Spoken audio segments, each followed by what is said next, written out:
Yes sir, दोनों हो गई थी डिस्कस। ओके ओके, अब आगे करना है काम आज। Yes sir.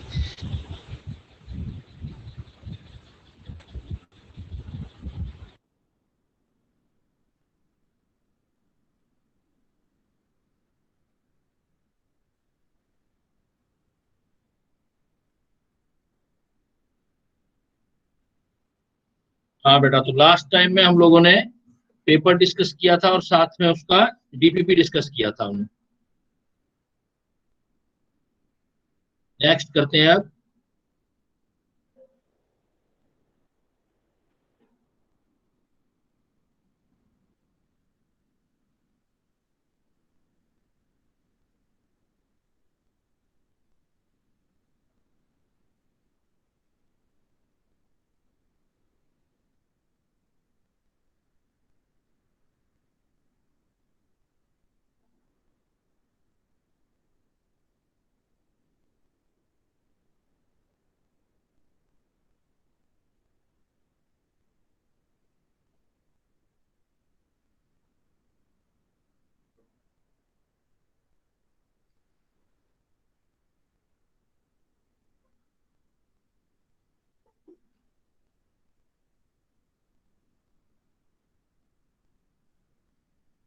तो उससे आगे बेटा स्टार्ट करेंगे।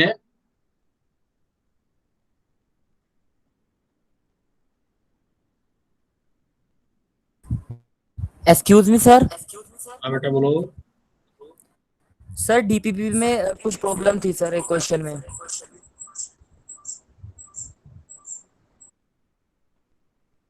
अभी बेटा वो लास्ट में करेंगे, मैंने पीछे कर दिया, अभी उस टाइम बोलते थे, कर लेंगे लास्ट में। Okay sir.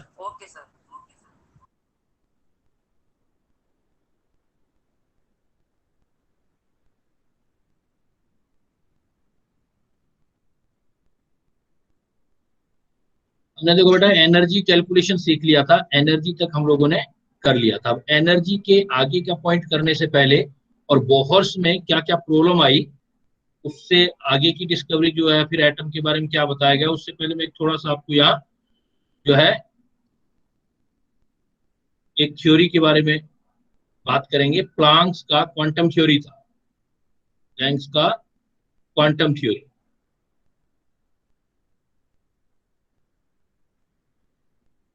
Planks quantum theory. Planck's quantum theory के अकॉर्डिंग कोई भी एनर्जी जो होती है इमिटेड, जो भी आपकी एनर्जी है वो इमिटेड या एब्जॉर्ब जो होती है वो छोटे छोटे पैकेट्स में होती है। प्लैंक्स ने बोला एनर्जी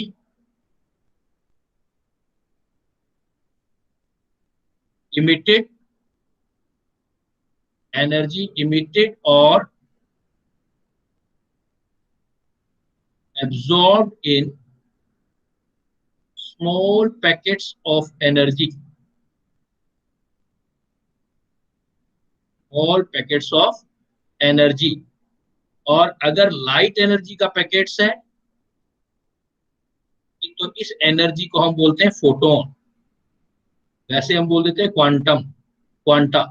लाइट एनर्जी होती है तो हम लाइट एनर्जी होगी तो लाइट का पैकेट्स होगा, लाइट एनर्जी होगी तो आप इसको बोलेंगे फोटोन, लाइट एनर्जी की। जैसे हम बल्ब का एग्जांपल लेते हैं, बल्ब से जो एनर्जी इमिटेड या एब्जॉर्ब होती है, तो कोई भी एनर्जी इमिट या एब्जॉर्ब होगी तो स्मॉल पैकेट्स में होती है ऑफ एनर्जी, एनर्जी इमिटेड और स्मॉल पैकेट्स ऑफ एनर्जी। और और ये जो होती है कि डिस्क्रीट पैकेट होते हैं, मतलब अलग अलग स्मॉल, ये भी बोल सकते हो स्मॉल डिस्क्रीट पैकेट में एनर्जी होगा, और ये आपका डिसकंटिन्यूअसली होगा। अभी समझाऊंगा कैसे डिसकंटिन्यूअसली। दूसरा पॉइंट क्या आता है इसके अंदर, जो भी एनर्जी एब्जॉर्ब होगी उन सब का वेवलेंथ सेम होगा, यानी कि energy of all packets are same. Energy of all photon will be same. और जिसमें से क्या होगी, और होगी कितनी एनर्जी, एनर्जी ऑफ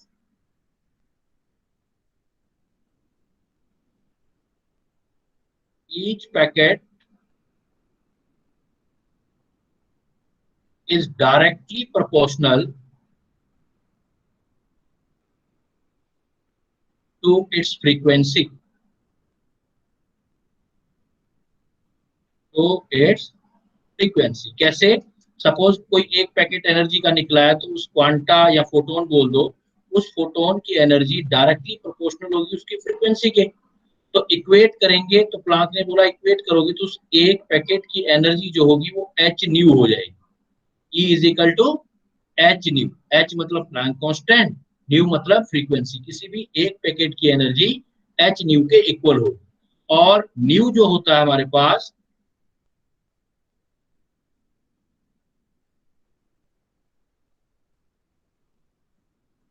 न्यू होगा सिंस अगर हम लाइट की बात करें, फॉर लाइट, तो न्यू जो होता है वो सी अपॉन लेमडा होता है। न्यू सी अपॉन लेमडा, जिसमें से न्यू फ्रीक्वेंसी होता है। Nu is called frequency and lambda is called wavelength. C is called velocity of light. Velocity of light. तो इसका मतलब किसी भी एक पैकेट की एनर्जी अगर निकालोगे तो फार्मूला क्या लिख सकते हो बेटा? Suppose energy of each quanta, Q का मतलब क्वांटा या फोटोन कुछ भी लिख सकते हो आप, इज इक्वल टू, या तो लिख दो आप एच न्यू कैलकुलेट करना हो तो, या फिर क्या लिखोगे, न्यू की जगह आप एच सी बाई लेमडा लिख दोगे। एक पैकेट का energy H nu H C by lambda. तो टोटल एनर्जी इमिटेड जो होगी,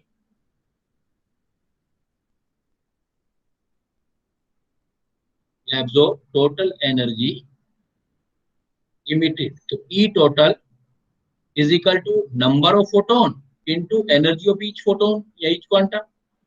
यहाँ क्या आ जाएगा, एन का मतलब ये स्मॉल एन जो बेटा है ये है number of photon.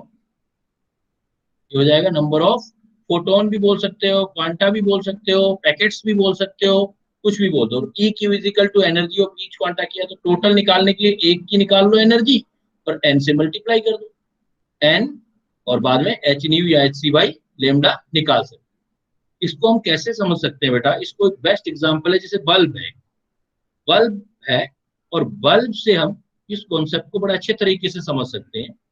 Suppose bulb light को इमिट कर रहा है, कोई बल्ब दिखाई दे रहा है हमें, सपोज येलो लाइट फेंक रहा है, तो इसका मतलब इसमें से जो लाइट आ रही है बाहर, वो लाइट एनर्जी छोटे छोटे पैकेट्स में आ रही है एनर्जी की, और वो कंटिन्यूअसली नहीं आ रहे, डिसकंटिन्यूअस आ रहे हैं, लेकिन वो टाइम लैग इतना कम है कि हमें दिखाई नहीं देता, इसलिए हमें लगता है कि कंटिन्यूअस पैकेट्स आ रहे हैं। तो ऐसे सपोज हमारे पास एन पैकेट्स आ रहे हैं, बाहर निकल रहे हैं, और हर एक पैकेट की एनर्जी जो है वो आपकी ई क्यू है या ई पी है, कुछ भी बोल दो, सबकी ई क्यू होगी। जितने भी पैकेट्स हैं सबकी एनर्जी हम क्या ले सकते हैं, ई क्यू। हर एक की हाँ सर सबकी एनर्जी इक्वल क्यों होगी? क्योंकि एक ही कलर तो है, एक कलर का मतलब एक वेवलेंथ, सारा अपना एक ही वेवलेंथ से वो सारे पैकेट्स बाहर आ रहे हैं, तभी एक ही कलर की लाइट आपको दिखाई दे रही है। एक पैकेट की एनर्जी कितनी होगी? एक पैकेट की एनर्जी देखो क्या पढ़ा आपने, एक पैकेट की energy H C by lambda. किसी भी एक पैकेट की एनर्जी होगी निकालोगे तो क्या लिखोगे आप, H C by lambda. H देखो कांस्टेंट हो गया, Planck constant, Planck constant, and c is the velocity of light, it is also constant। तो किसी भी पैकेट की एनर्जी लेमडा पे डिपेंड करती है, और लेमडा का मतलब अभी हमने क्या पढ़ा, wavelength of light, wavelength of light. तो हमें अगर वेवलेंथ ऑफ लाइट लेमडा का पता लग जाए कि भाई लेमडा कितना है, तो लेमडा पता लग जाए तो हम ये निकाल सकते हैं कि उस पैकेट्स की एनर्जी कितनी होगी। और एक की एनर्जी पता लग जाए, टोटल नंबर ऑफ पैकेट्स पता लग जाए, तो टोटल एनर्जी भी हम कैलकुलेट कर सकते हैं, टोटल एनर्जी भी निकाली जा सकती है। तो एक पैकेट की एनर्जी का पता लग जाए, मतलब हमें लेमडा पता होना चाहिए। लेमडा क्या होता है, वेवलेंथ होता है। आपको मैं जैसे बता दूं एज एग्जांपल, अभी थोड़ा सा और बताऊंगा, एक मैं आपको एक बात और नोट में बता दूं, तो अप्रोक्सीमेट फॉर विजिबल लाइट, जिस लाइट को हम देख पाते हैं, फॉर विजिबल लाइट, जो लाइट आप देख पाते हो उसका वेवलेंथ नाइन्थ क्लास में पढ़ते थे ना, लाइट ऐसे चलती है, ये वेवलेंथ होती है लाइट की। तो ये जो वेवलेंथ होता है, ये वाला जो डिस्टेंस होता है, इसको वेवलेंथ बोलते हैं आप। तो विजिबल लाइट का लेमडा मतलब वेवलेंथ अप्रोक्सीमेट आप 4000 एंगस्ट्रॉम से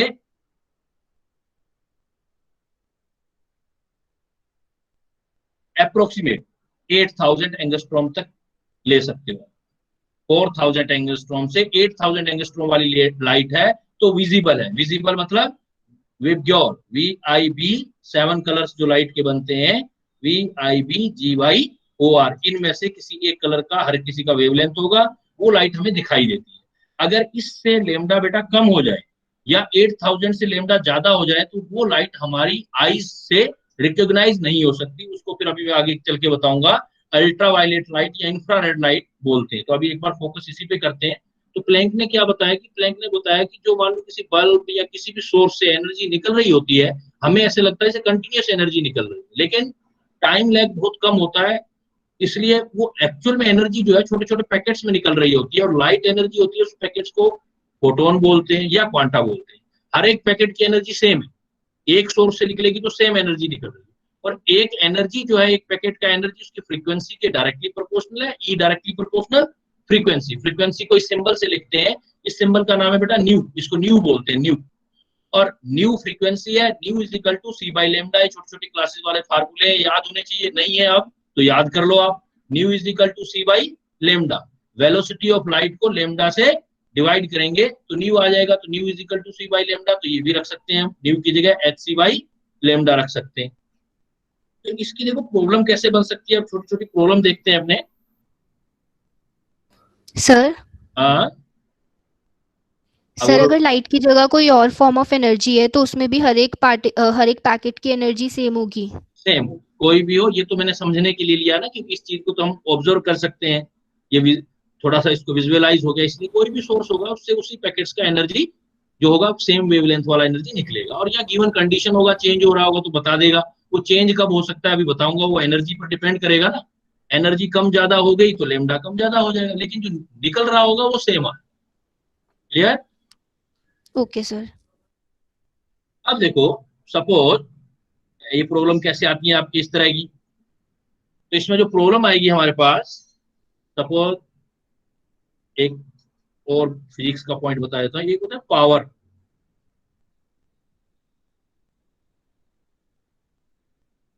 पावर पावर जो होता है वो आपका एनर्जी, टोटल कितनी एनर्जी है और कितने टाइम में है, T.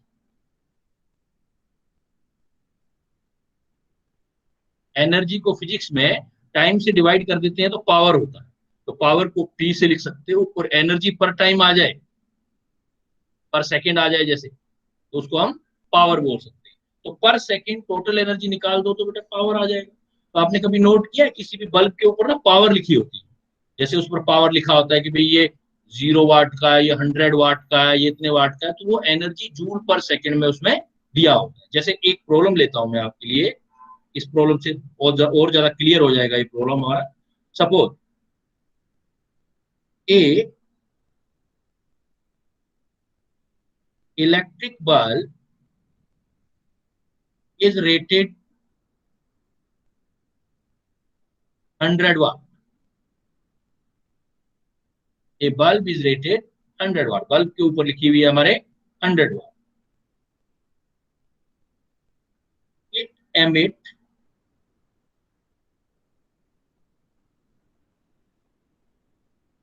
wavelength of 6600 angstrom. Suppose वो कहता है जो लाइट एमिट कर रहा है, उससे जो वेवलेंथ वाली लाइट एमिट कर रहा है वो 6600 एंगस्ट्रॉम। कैलकुलेट,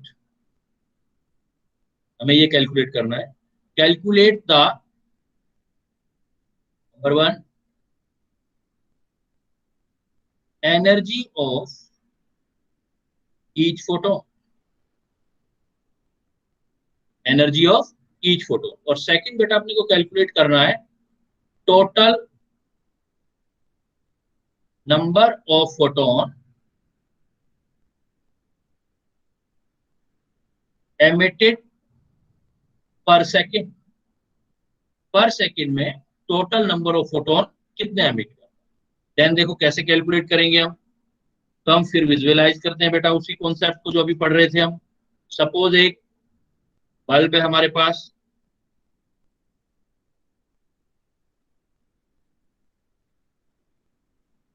बल्ब के ऊपर वाट लिखा हुआ है कुछ, उसमें लिखा हुआ है 100 वाट, तो 100 वाट तो बेटा पावर होगी ना। पावर का मतलब ये टोटल एनर्जी, या तो पावर बोल दें या ये बोल दें कि टोटल एनर्जी पर सेकंड हो गई। टोटल एनर्जी पर सेकंड इतनी एमिट कर सकता है, ये पावर है उसकी बल्ब की। अब जब वो लाइट एमिट कर रहा होगा तो इसका मतलब पैकेट्स लाइट के एमिट कर रहा होगा। सपोज वो n पैकेट्स एमिट कर रहा है और ईच पैकेट्स का एनर्जी इक्वल होगा। किसी भी एक पैकेट का एनर्जी निकालेंगे तो वो EQ या EP, फोटोन की एनर्जी या क्वांटम की एनर्जी बोल दो, तो हम क्या लिख सकते हैं, since energy of each photon, suppose क्या है वो EP है, energy of each photon EP। तो हमारा रूल क्या कहता है, किसी भी एनर्जी फोटोन की एनर्जी डायरेक्टली प्रोपोर्शनल उसकी फ्रीक्वेंसी होगी। देखो दोबारा ड्राइव कर रहा हूँ, फ्रीक्वेंसी को न्यू से लिखते हैं, कुछ नए बच्चे भी होते हैं ना आपके साथ, पिछली चीज थोड़ी मिस होती है तो उनको आइडिया लग जाएगा।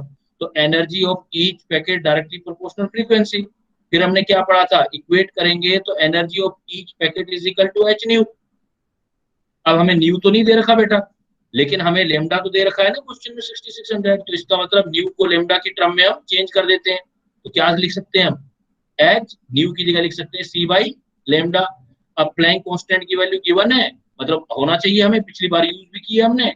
लाइट की वेलोसिटी भी पता है हमें, लेमडा भी पता है, तो पैकेट्स का एनर्जी निकाल देंगे। तो क्या एनर्जी आएगा, देखो बेटा पैकेट्स का कैसे कैलकुलेट करेंगे, how can we calculate the energy of each photon. तो वैल्यू पुट कर दो, एच का वैल्यू प्लैंक कांस्टेंट होता है 6.6 × 10⁻⁻34 जूल सेकेंड।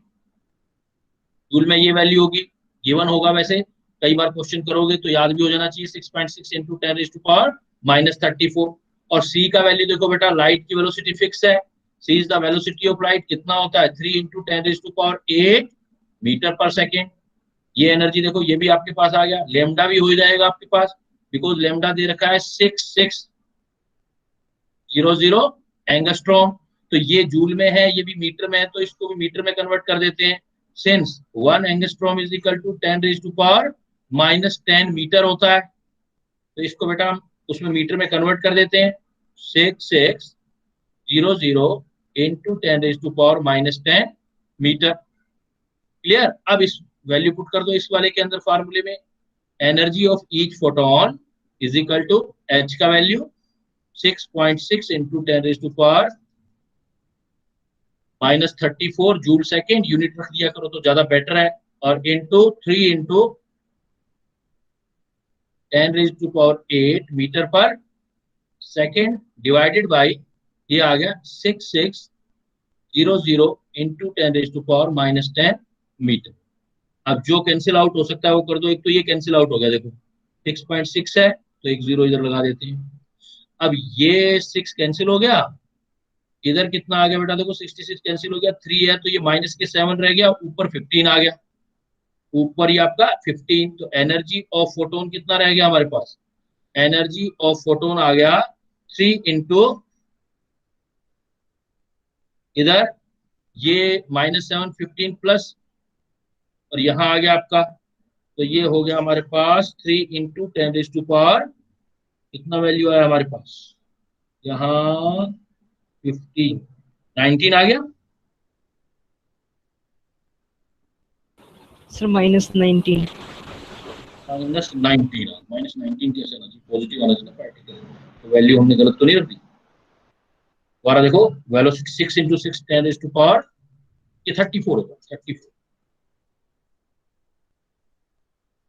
ये 34 होगा, ये मीटर है, ये 10 है, 3 × 10⁻। अच्छा अभी तो एनर्जी निकाले, ठीक है, -34 करते जाओ।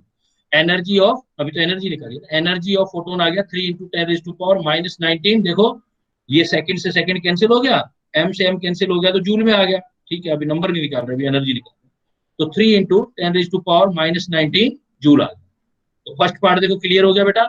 Energy of each photon, energy of each photon क्या होगा, फार्मूले याद रखने हैं। EP is equal to H C by lambda, H की वैल्यू पुट कर दो, सी की वैल्यू पुट कर दो, लेमडा की वैल्यू पुट कर दो, एनर्जी। क्लियर, यहां तक किसी को डाउट? आप देखो सेकंड पार्ट इसका, सेकंड कह रहा था total number of photon emitted निकालने, second part total number of photon emitted निकालना है। नाउ वी नो दैट क्या कि जो टोटल एनर्जी है, फिर फार्मूला क्या पढ़ा था हमने, total energy is equal to, ये suppose number of photon N है, into energy of one photon. तो टोटल एनर्जी पावर ही तो होती है पर सेकंड, और टोटल इमिटेड फोटोन जो इमिटेड पर सेकंड निकालना है तो पावर ही हो जाएगा, इमिटेड पर सेकंड। तो टोटल एनर्जी जो पावर है वो 100 वोल्ट आ गया हमारे पास। तो हमें एन की वैल्यू कैलकुलेट करनी है, तो N is equal to E T upon EP.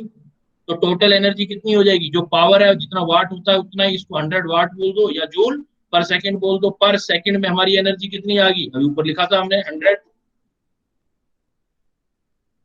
Joule पर सेकंड में निकाल रहे, क्योंकि इमिटेड आप पर सेकंड में पूछा है, पर मिनट कहता तो 60 से मल्टीप्लाई कर देते, डिवाइडेड बाय ये कितना आ गया 3 इंटू 10⁻⁻19। सोल्व कर लो इसको, एन की वैल्यू कैलकुलेट होगी, तो अप्रोक्सीमेट 33 आ गया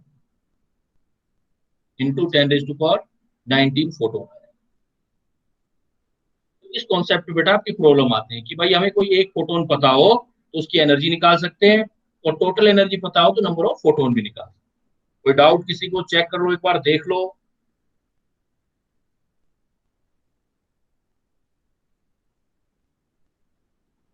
क्लियर है बेटा, कर लोगे ऐसे problem?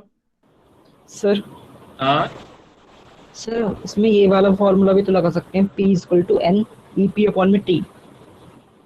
N P upon T भी लगा सकते हैं, पर सेकंड दे रखा हो। अब क्या होगा, कई बार ऐसे क्वेश्चन दे देगा total number of photon emitted पर मिनट, पर मिनट कह दिया तो हमें जो पी है वो पर सेकंड ही होता है, मिनट है तो फिर 60 से मल्टीप्लाई करना पड़ेगा इसी क्वेश्चन। इसलिए आप पर सेकंड में जो होता है वो पी के बराबर होता है। Okay sir, yes sir. Next देखो बेटा, इसी से रिलेटेड कुछ छोटी छोटी चीजें हैं वो यहीं क्लियर कर देता हूँ कि आगे थोड़े से बेसिक ही है वैसे तो, फिर किसी को ज्यादा प्रॉब्लम नहीं है। एक जो अभी तो हम सिर्फ विजिबल एनर्जी की बात कर रहे थे, लाइट एनर्जी की बात कर रहे थे, लेकिन जो एक टोटल एनर्जी की बात करते हैं तो एनर्जी को हम बोलते हैं इलेक्ट्रोमैग्नेटिक स्पेक्ट्रम। इलेक्ट्रोमैग्नेटिक रेडिएशन, जितनी भी टाइप की एनर्जी है जो इलेक्ट्रिक मैग्नेटिक रेडिएशन होती है, ईएमआर भी बोला जाता है इसको। तो सबसे पहला पॉइंट आता है, जो भी एनर्जी की फॉर्म इलेक्ट्रोमैग्नेटिक रेडिएशन है वो क्या होती है, किसको बोलते हैं हम इलेक्ट्रोमैग्नेटिक रेडिएशन। तो इलेक्ट्रोमैग्नेटिक रेडिएशन इस टाइप का कुछ रेडिएशन है बेटा कि जिसके साथ इलेक्ट्रिक और मैग्नेटिक फील्ड एसोसिएटेड रहता है, यानी कि इस रेडिएशन को अगर इलेक्ट्रिक या मैग्नेटिक फील्ड में ले जाएं तो ये अफेक्ट नहीं होगा, क्योंकि खुद ही रहता है इसके पास इलेक्ट्रिक एंड मैग्नेटिक फील्ड, उसको बोलते हैं इलेक्ट्रोमैग्नेटिक रेडिएशन। तो ये radiation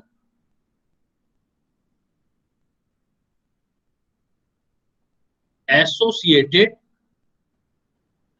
with electric and magnetic, और इसमें जो इलेक्ट्रिक फील्ड होता है, मैग्नेटिक फील्ड होता है, और जो डायरेक्शन होता है रेडिएशन का चलने का, इसको इलेक्ट्रोमैग्नेटिक रेडिएशन, इलेक्ट्रोमैग्नेटिक वेव कुछ भी बोल सकते हैं। रेडिएशन एसोसिएटेड रहती है electric and magnetic field, and these both field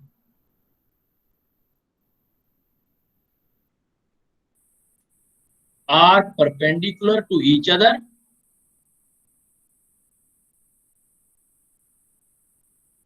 and also perpendicular to path of propagation,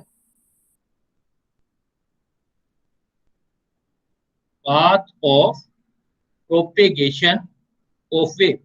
कोई भी इस तरह की एनर्जी, कोई भी इस तरह की वेव जिसके साथ इलेक्ट्रिक और मैग्नेटिक फील्ड रहता हो और वो दोनों फील्ड एक दूसरे के परपेंडिकुलर चलते हो और जिस डायरेक्शन में ये जा रही हो, वेव मूव कर रही हो, उसके परपेंडिकुलर हो दोनों पाथ, तो उसको इलेक्ट्रोमैग्नेटिक रेडिएशन कहते हैं।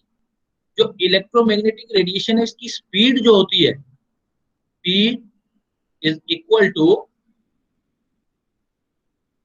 Velocity of light. अब ये एनर्जी जो होगी बेटा, जिसको हम इलेक्ट्रोमैग्नेटिक रेडिएशन कहते हैं, दूसरी रिकॉग्निशन इसका है, इसकी स्पीड फिक्स है, मतलब इसकी सी जो है वो 3 × 10⁸ मीटर पर सेकेंड। और तीसरा पॉइंट जो इसका बेटा वो ये है कि इसके लिए जो प्रोपेगेट करने के लिए मीडियम का रिक्वायरमेंट नहीं होता, मतलब ये सेम स्पीड से किसमें, वैक्यूम में भी चल सकती है, तो no need of medium for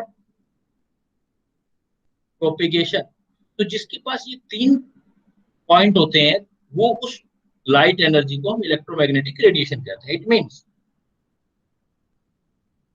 तो बेटा जो हम एनर्जी, मान लो सपोज मैं बोल रहा हूं मेरी साउंड एनर्जी, तो साउंड एनर्जी इस कैटेगरी में नहीं आएगी, क्योंकि साउंड को प्रोपेगेट करने के लिए मीडियम का रिक्वायरमेंट होता है, तो साउंड एनर्जी इसमें नहीं आएगी। तो ये कुछ टाइप की स्पेशल एनर्जी होती है जिसका ना जिसके ऊपर चार्ज होता है, इनके ऊपर कोई चार्ज, कोई मास नहीं होता, chargeless massless radiation, chargeless massless radiation है, जिसका वेलोसिटी लाइट के बराबर होता है, मीडियम का रिक्वायरमेंट नहीं होता इसको, और इसके अंदर इलेक्ट्रिक और मैग्नेटिक फील्ड एसोसिएटेड रहते हैं। इस टाइप की एनर्जी को इलेक्ट्रोमैग्नेटिक रेडिएशन बोलते हैं। तो ऐसी कौन कौन सी एनर्जी है जिसको हम इस कैटेगरी में रख सकते हैं?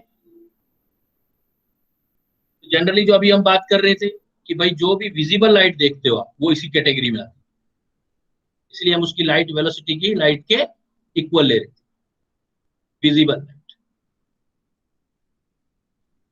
विजिबल लाइट का भी मैंने आपको बताया था, अप्रोक्सीमेट जो लेमडा है वो 4000 से अप्रोक्सीमेट 8000 एंगस्ट्रॉम तक जाता है। मतलब जैसे जैसे ये लाइट जो विजिबल लाइट है, कौन सी पढ़ते हो बेटा आप? 7 कलर पढ़ते हो, VIBGY विब्ग्योर। विब्ग्योर। तो विब्ग्योर में जो पढ़ते हो आप, विब्ग्योर में वायलेट कलर से रेड कलर तक वेवलेंथ इंक्रीज हो रहा है बेटा, ये देखो। तो अगर वेवलेंथ इंक्रीज होगा, लेमडा इंक्रीज हो रहा है, तो एनर्जी या फ्रीक्वेंसी डिक्रीज होगी। क्यों? क्योंकि किसी की भी जो एनर्जी है वो h न्यू के इक्वल है या hc बाई लेमडा के इक्वल है। तो लेमडा बढ़ेगा तो फ्रीक्वेंसी कम होगी, एनर्जी कम होगी। तो जब आप वायलेट कलर से बेटा रेड कलर की तरफ जाते हो, तो इसका मतलब वेवलेंथ तो बढ़ती है, वेवलेंथ बढ़ती है लेकिन एनर्जी कम होती है। इस बात का क्या मतलब है? आप क्या देखोगे कि रेड कलर की वेवलेंथ ज्यादा है, इसलिए जितने भी डेंजर के साइन होते हैं वो रेड कलर के बनाए जाते हैं। उससे क्या है कि उससे दूर से पता लग जाता है रेड कलर का साइन जो होता है। लेकिन रेड कलर से ज्यादा एनर्जी, जो ज्यादा हार्मफुल है, वो आपका वायलेट कलर है, क्योंकि वायलेट कलर का लेमडा तो कम है, इधर जाओगे तो लेमडा कम होगा लेकिन एनर्जी ज्यादा होगी। 3 गहरे कलर जो आप देखते हो वो कौन कौन से होते हैं? एक तो ब्लू होता है, एक ग्रीन होता है आपका, और एक रेड होता है। एक कलर आपका रेड, तो हमें ऐसे लगता है कि रेड कलर हार्मफुल है, तो रेड कलर हार्मफुल नहीं है जितना हार्मफुल ब्लू कलर है। अगर हमें एक फ्लेम दिखाई दे रही है, उस फ्लेम के अंदर 7 के 7 कलर दिखाई देंगे, तो जो रेड वाला फ्लेम वाला साइड है वो उतना हार्मफुल नहीं होगा जितना ब्लू वाला होगा, बिकॉज ब्लू वाले के अंदर क्या होगा, उसका लेमडा कम होगा, रेड वाले से लेमडा कम होगा तो उसकी एनर्जी जो होगी वो ज्यादा होगी। जिसका वेवलेंथ रेड से भी ज्यादा हो बेटा, उसको इंफ्रारेड बोलते हैं लाइट, IR, रेड से भी ज्यादा, तो इंफ्रा रेड, वो इंफ्रारेड लाइट हो जाएगी रेड से भी ज्यादा। जिसका वायलेट से भी कम वेवलेंथ हो, इधर चले आओ, फिर वायलेट से भी कम होगा उसको हम क्या बोलेंगे? जैसे वायलेट से भी कम है तो इसको बोलते हैं अल्ट्रा, मतलब छोटा। वायलेट मतलब वायलेट के वेवलेंथ से भी छोटा, इसलिए इसको आप अल्ट्रा वायलेट मतलब यूवी लाइट बोल देते हो। तो यूवी, आपसे पूछा जाएगा भाई यूवी लाइट और इन तीनों की एनर्जी को कंपेयर करो, तो इनकी एनर्जी कंपेयर करेंगे तो आप इधर जाओगे, तो देखो मैं इधर से इधर जाऊंगा तो मैं लेमडा इंक्रीज कर रहा हूँ, इधर लेमडा इंक्रीज हो रहा है और वेवलेंथ कम हो रही है। तो ऐसे ही बहुत सारी जो है हमारे पास लाइट है, कुछ लाइट्स अवेलेबल जो इस कैटेगरी के अंदर आती है। इसमें आप कॉस्मिक रेज, गामा रेज ये भी यूज कर सकते हो। कॉस्मिक रेज बहुत हार्मफुल होती हैं, gamma rays, X rays, ultraviolet rays, visible, infrared, microwaves, चलते चलते आप रेडियो तक आ सकते हो। जो रेडियो वेव, जिनको रेडियो जिन पे चलती हैं रेडियो वेव, इनकी वेवलेंथ बहुत ज्यादा होती है, इसलिए रेडियो दूर दराज के एरिया में भी काम करता है। तो ये जितनी भी जो हमारे पास लाइट है ये सारी इलेक्ट्रोमैग्नेटिक रेडिएशन। इलेक्ट्रोमैग्नेटिक रेडिएशन की प्रॉपर्टी इधर है, इसको देखो, इसके अंदर मैंने आपकी क्या क्या चीजें नहीं रखी। देखो मैंने इसके अंदर आपका साउंड एनर्जी नहीं रखी, साउंड एनर्जी इसके अंदर नहीं आई। तो जो दूसरी टाइप की एनर्जी होंगी जिनके अंदर ये प्रॉपर्टी नहीं होगी वो इसके अंदर नहीं आ पाए। तो ये सारी, इनमें किसी में भी हम ये सारे वाले रूल, ये वाला रूल एप्लीकेबल कर सकते हैं। अब एक चीज यहाँ समझ रहे हो आप, इसकी सर लेमडा, हाँ, सर कॉस्मिक रेज के बाद कौन सी रेज लिखी है ये? Gamma, gamma, gamma. Okay sir. Gamma ray. फिर एक्सरे, जो एक्सरे निकलवाते हैं हम मेडिकल वगैरह में जो होता है, बोन वगैरह ब्रेक हो जाए, तो फिर अल्ट्रावायलेट, फिर विजिबल, फिर इंफ्रारेड, फिर माइक्रोवेव, फिर radio wave.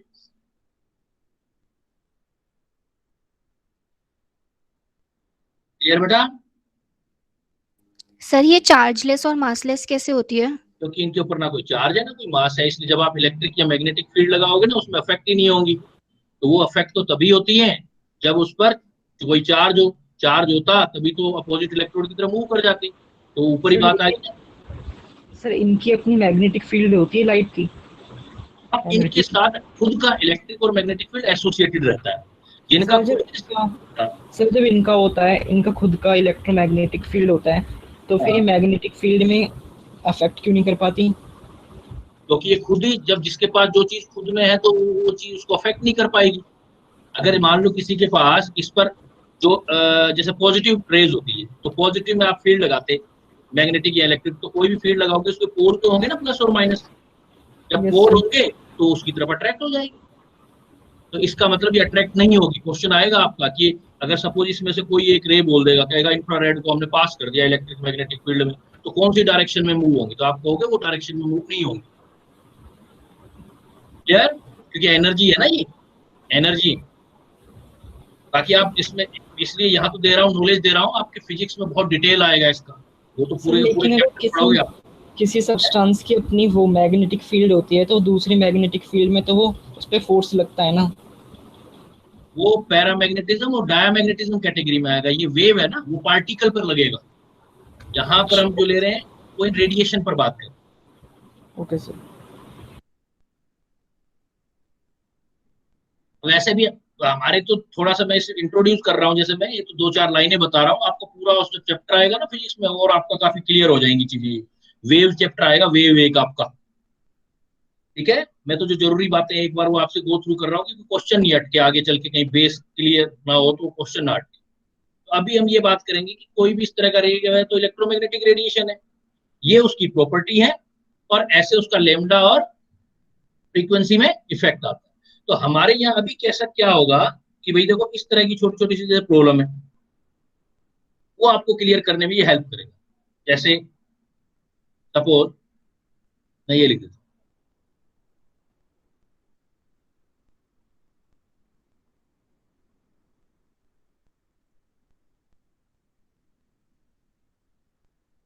Calculate the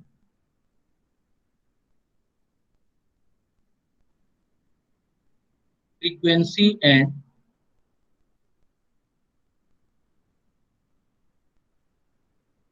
wavelength of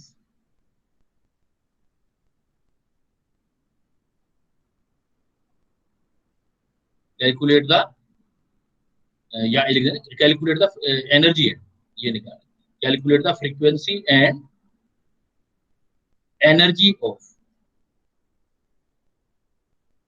visible light having 600 nanometer wavelength. ऐसे सिंपल सिंपल से प्रॉब्लम। तो देखो अब उसने क्या कह दिया, हमें विजिबल लाइट, तो हमें पता होना चाहिए कि विजिबल लाइट किस रेंज में आता है, विबग्योर वाले में, मतलब ये इलेक्ट्रोमैग्नेटिक वेव है। अगर इलेक्ट्रोमैग्नेटिक वेव है तो उसकी वेलोसिटी फिक्स होगी, सी 3 इंटू 10⁻⁸ मीटर पर सेकेंड हो जाएगा। ये क्लियर हो गया।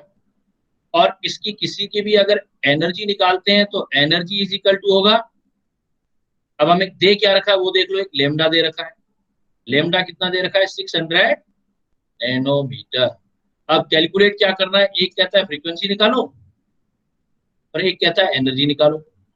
तो फ्रीक्वेंसी क्या है, फार्मूला याद होना चाहिए, frequency is equal to C by lambda. Frequency is equal to C by lambda, तो कैलकुलेट कर सकते हैं ना। अब सी की वैल्यू तो पता है आपको, 3 into 10⁸ metre per second.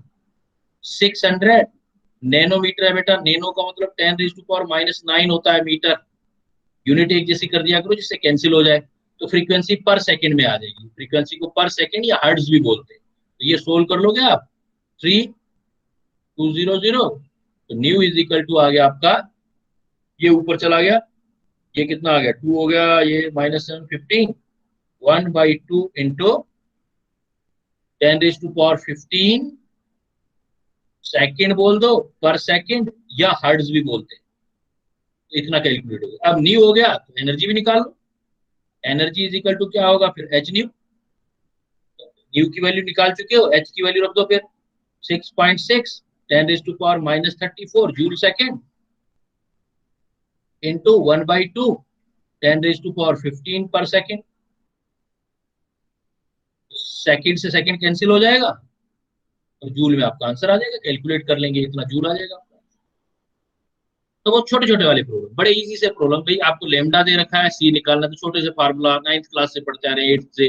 Frequency is equal to C by lambda, C velocity of light है, लेमडा रख देंगे। अगर हमें एनर्जी चाहिए तो एच न्यू कर देंगे। थोड़ा सा प्रॉब्लम वो इंक्रीज करेगा, कैसे बनाए।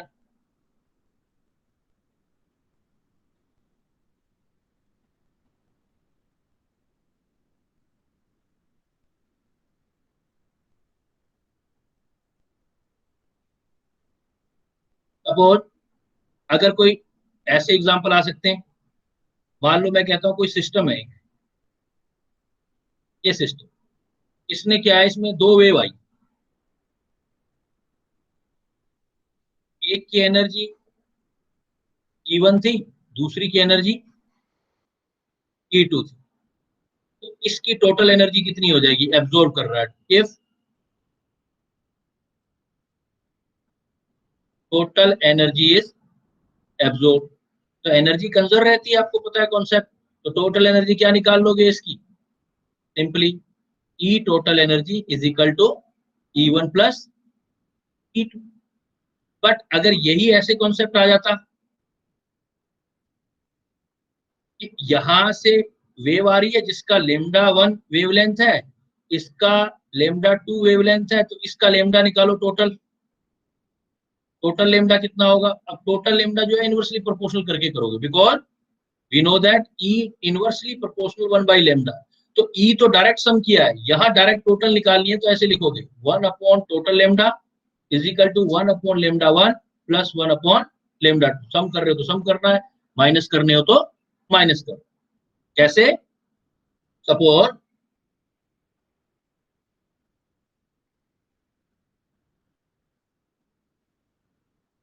आपके एनसीईआरटी में ना, इस चैप्टर में बैक में बहुत सारे ऐसे छोटे छोटे क्वेश्चन दे रखे। सपोज आपसे ये कह दिया जाए, if a system 300 nanometre wavelength absorb and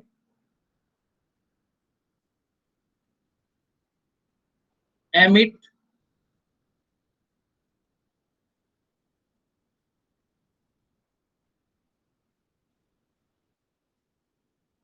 600 nanometre wavelength.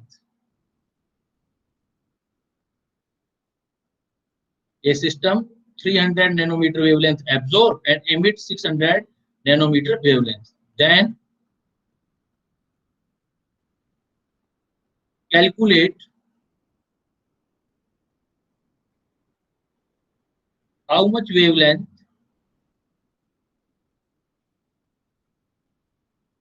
is absorbed finally.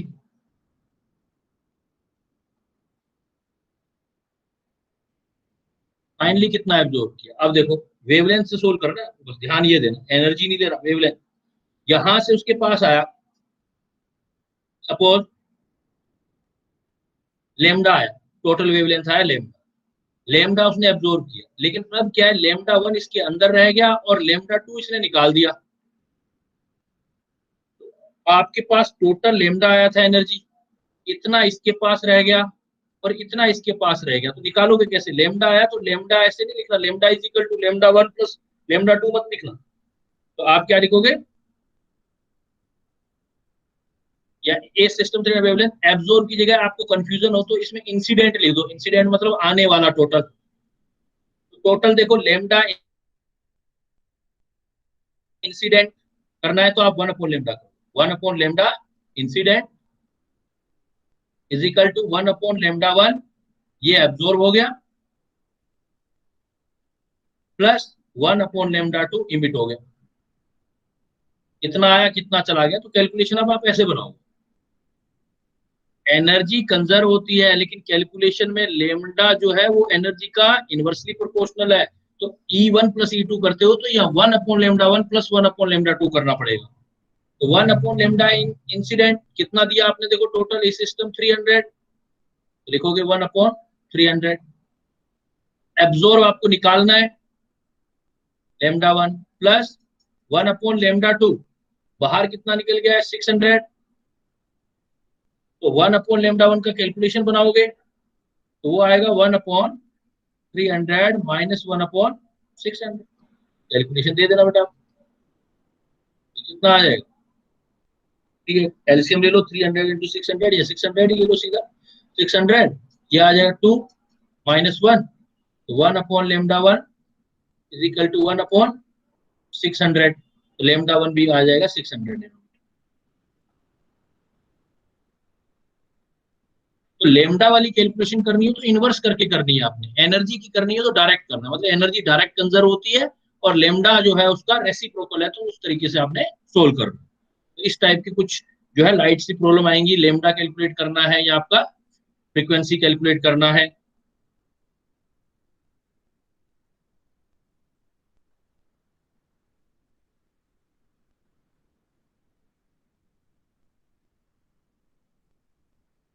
फिर एक होता है वेव नंबर, एक वेवलेंथ होता है, इनवर्स ऑफ वेवलेंथ। है ना, एक वेवलेंथ होता है, एक वेव नंबर। वेव नंबर को हम न्यू बार से रिप्रेजेंट करते हैं, न्यू बार। और ये वेव नंबर जो है ये क्या है, actually it is the reciprocal of wavelength. तो वेवलेंथ का रेसिप्रोकल होता है उसको वेव नंबर बोलते हैं, मतलब wave number is equal to हो जाएगा 1 बाई लेमडा, 1 बाई लेमडा। तो एक्चुअल में वेव नंबर क्या है, ये इसको फिजिकली अगर देखें तो number of waves in 1 centimetre length. अगर 1 सेंटीमीटर लेंथ है आपका, ऐसे सपोज, इसमें कितनी वेव बनेगी, तो उसको जो बोलते हैं वेव नंबर बोलते हैं। बट हमें इसका ज्यादा मतलब नहीं है, हमें इस चीज से मतलब है फार्मूलों से। तो कैलकुलेट कैसे करते हैं, तो nu bar is equal to हो जाएगा 1 बाई लेमडा और इसको बोलेंगे वेव नंबर। तो इस प्लैंक थ्योरी का हमें अभी यूज करना था जब हम एप्लीकेशन कर रहे थे, इसकी एप्लीकेशन कर रहे थे जो हम बोहर थ्योरी कर रहे थे। वापस हम बोहर थ्योरी पर पहुंचेंगे अभी। आप देखो बोहर थ्योरी की एप्लीकेशन में हमने क्या क्या, हाँ सर एनर्जी निकालने के लिए डायरेक्ट प्लैंक्स कांस्टेंट को अगर वेव नंबर से मल्टीप्लाई कर दें तो कर सकते हैं, कर सकते हैं। वो तो जैसा डेटा होगा क्वेश्चन में वैसे यूज कर लेना, आप सारे फॉर्मूले रीड कर दोगे। ओके कर सकते हैं, अभी करेंगे भी, देखेंगे अभी, अभी मैं बताऊंगा तो उसमें आएगा भी ये चीजें, तभी तो बताइए ना। अब देखो वापस बेटा हम आते हैं, हम कर रहे थे बोहर थ्योरी। हमने क्या पढ़ा था कि बोहर थ्योरी से हम क्या क्या निकाल सकते हैं। बोहर थ्योरी से हम क्या कैलकुलेट कर सकते हैं कि जैसे किसी इलेक्ट्रॉन का एनर्जी निकाल सकते हैं, इलेक्ट्रॉन की डिस्टेंस निकाल सकते हैं, इलेक्ट्रॉन का वेलोसिटी निकाल सकते हैं, सब निकाल सकते हैं। और इससे हम क्या एक्सप्लेन कर सकते हैं, हाइड्रोजन स्पेक्ट्रम को भी एक्सप्लेन कर सकते हैं।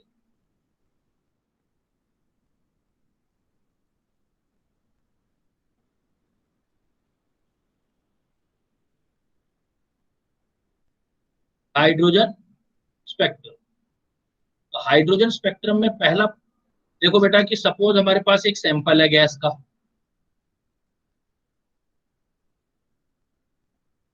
और इसमें हम इलेक्ट्रिक डिस्चार्ज दे देते हैं, और यहाँ हाइड्रोजन गैस है, H2 के मॉलिक्यूल हैं।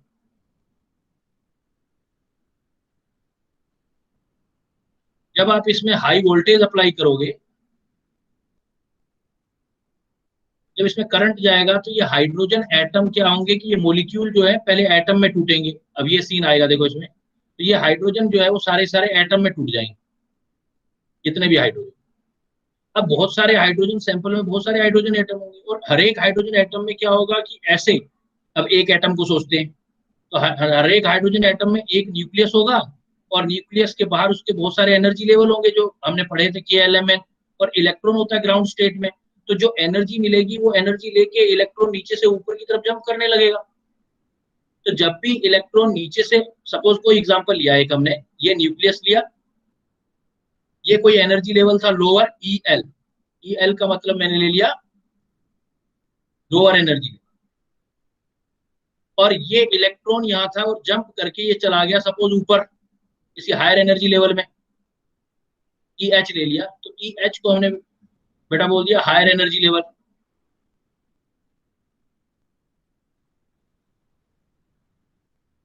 अब इलेक्ट्रॉन जब ऊपर चला गया, उसको एनर्जी मिली, सपोज एनर्जी लेके ऊपर चला गया, फिर क्या होगा, ये इसको बोलेंगे एक्साइटेशन। जब ऊपर चला जाएगा तो इलेक्ट्रॉन जो होगा, electron get excited.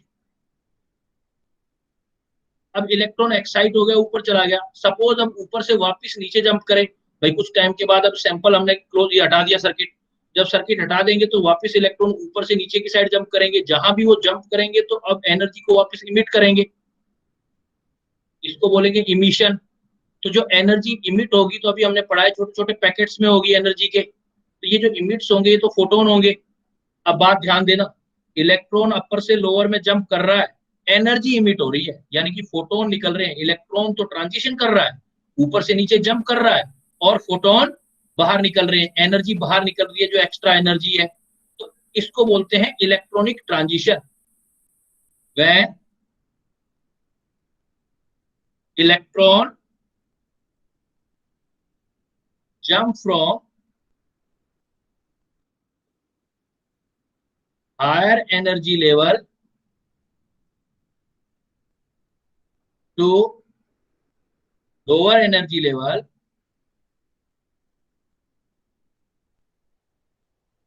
it emits energy, it's emit energy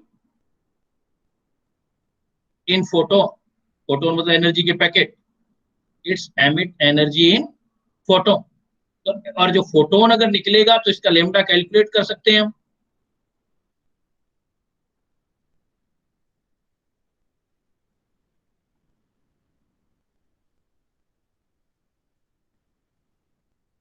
When electron jump from higher energy level to lower energy level, it emit energy in photon, and wavelength of photon can be calculated by using Bohr theory. जो हमने Bohr theory पढ़ी थी उसका use करके हम ये calculate कर सकते हैं। तो कैसे करते हैं बेटा, सबसे पहले यही चीज देख लेते हैं, कैलकुलेशन कैसे आएगा।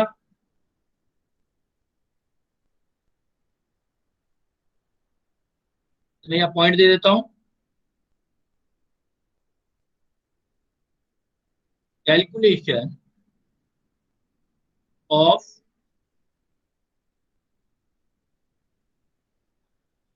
wavelength of photon of emitted energy.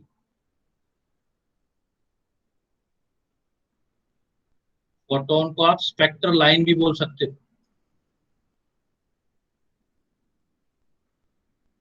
Spectral line भी बोल सकते हैं फोटोन।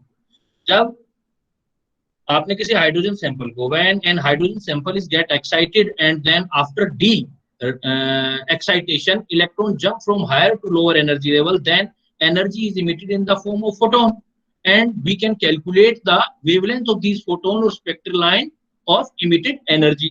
कैसे करेंगे इसको? देखो आपने सपोज एक एज्यूम कर लिया कि अभी जैसे लिया था ये ई हायर है और ई लोअर है। सपोज मैं एल से लिख रहा हूँ, E1 भी लिख सकते हो आप, लेकिन मैंने ई एल लिख दिया कि ये लोअर एनर्जी लेवल और ये एक ऊपर हायर एनर्जी लेवल है।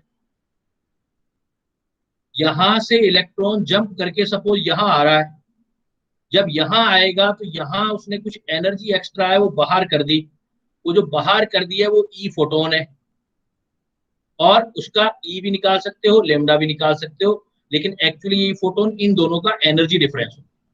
तो इसको कैसे कैलकुलेट कर सकते हैं? यू नो ना कि हमने किया था किसी भी सिस्टम की टोटल एनर्जी कितनी होगी, ई एनर्जी किसी का सेंस, बोर थ्योरी में वो फार्मूले याद होने चाहिए बेटा। क्या एनर्जी होनी चाहिए थी? Half K Z E square upon R. Total energy जो किसी भी इलेक्ट्रॉन की होती है वन इलेक्ट्रॉन सिस्टम में, वो होती है minus half K Z square upon are. और आर क्या करवाया था मैंने? आर इज इक्वल टू क्या था? N square H square 4 pi square M K Z E square. R is equal to N square H square. अभी देखो calculate photon emitted energy spectral line कर रहे हैं, लेकिन ये अभी किसके लिए कर रहे हो? जो ऊपर पढ़ा है अभी उसी के लिए लिखो आप, for hydrogen. Now we are using for hydrogen. तो E is equal to minus half k z e square upon r and r is equal to n square h square 4 pi square m k z e square। ये value यहाँ put कर दो, एनर्जी आ जाएगी किसी भी सिस्टम की।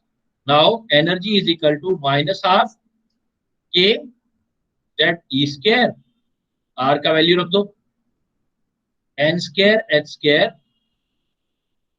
4 pi square M K Z E square. तो ओवरऑल कैंसिल लगता हो तो कैंसिल कर दो, नहीं है तो सारा लिख दो। तो 2 से 2 कैंसिल हो सकता है बेटा एक तो। इसका मतलब किसी भी ऑर्बिट की एनर्जी का फार्मूला जो हमने बनाया था वही आ जाएगा। क्या बनाया था हमने?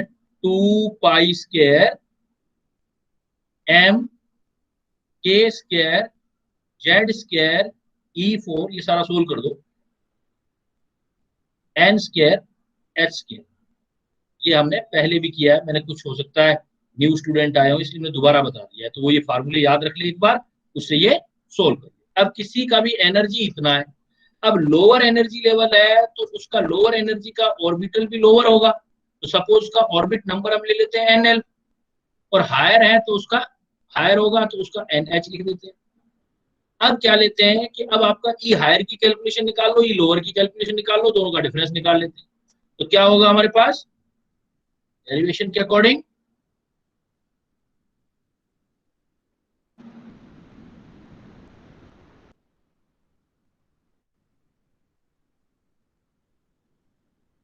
अब देखो डेरिवेशन थोड़ा बड़ा है इसे ध्यान रखते जाना। अब मुझे ई हायर और ई लोअर निकालना और यहाँ का ई निकालना है, तो दोनों का energy difference, suppose energy difference है delta E is equal to हो जाएगा E higher minus E lower. और डेल्टा ई और ई में रिलेशन क्या आएगा? जैसे ईपी निकालेंगे तो H C by lambda, EP is equal to H C by lambda. तो यहाँ क्या लिख सकता हूँ मैं? H C by lambda, lambda calculate करना है। ई हायर, तो इसमें बाकी सब चीजें तो सेम होगी क्योंकि एटम तो सेम है, सिर्फ एन की वैल्यू हायर आ जाएगी। तो ये कितना हो जाएगा हमारे पास? Minus 2 pi square M K square Z square E4 divided by N higher का स्क्वायर और एच का स्क्वायर, फिर माइनस ले लो 2 pi square M K square Z square E4 divide कर दोगे आप इसको तो एन लोअर का स्क्वायर और h का स्क्वायर। इसमें बेटा कॉमन ले लो, एच सी बाई लेमडा, तो कॉमन हो गया माइनस माइनस प्लस करके, ये पहले कॉमन ले लो 2 pi square M K square E4 और z स्क्वायर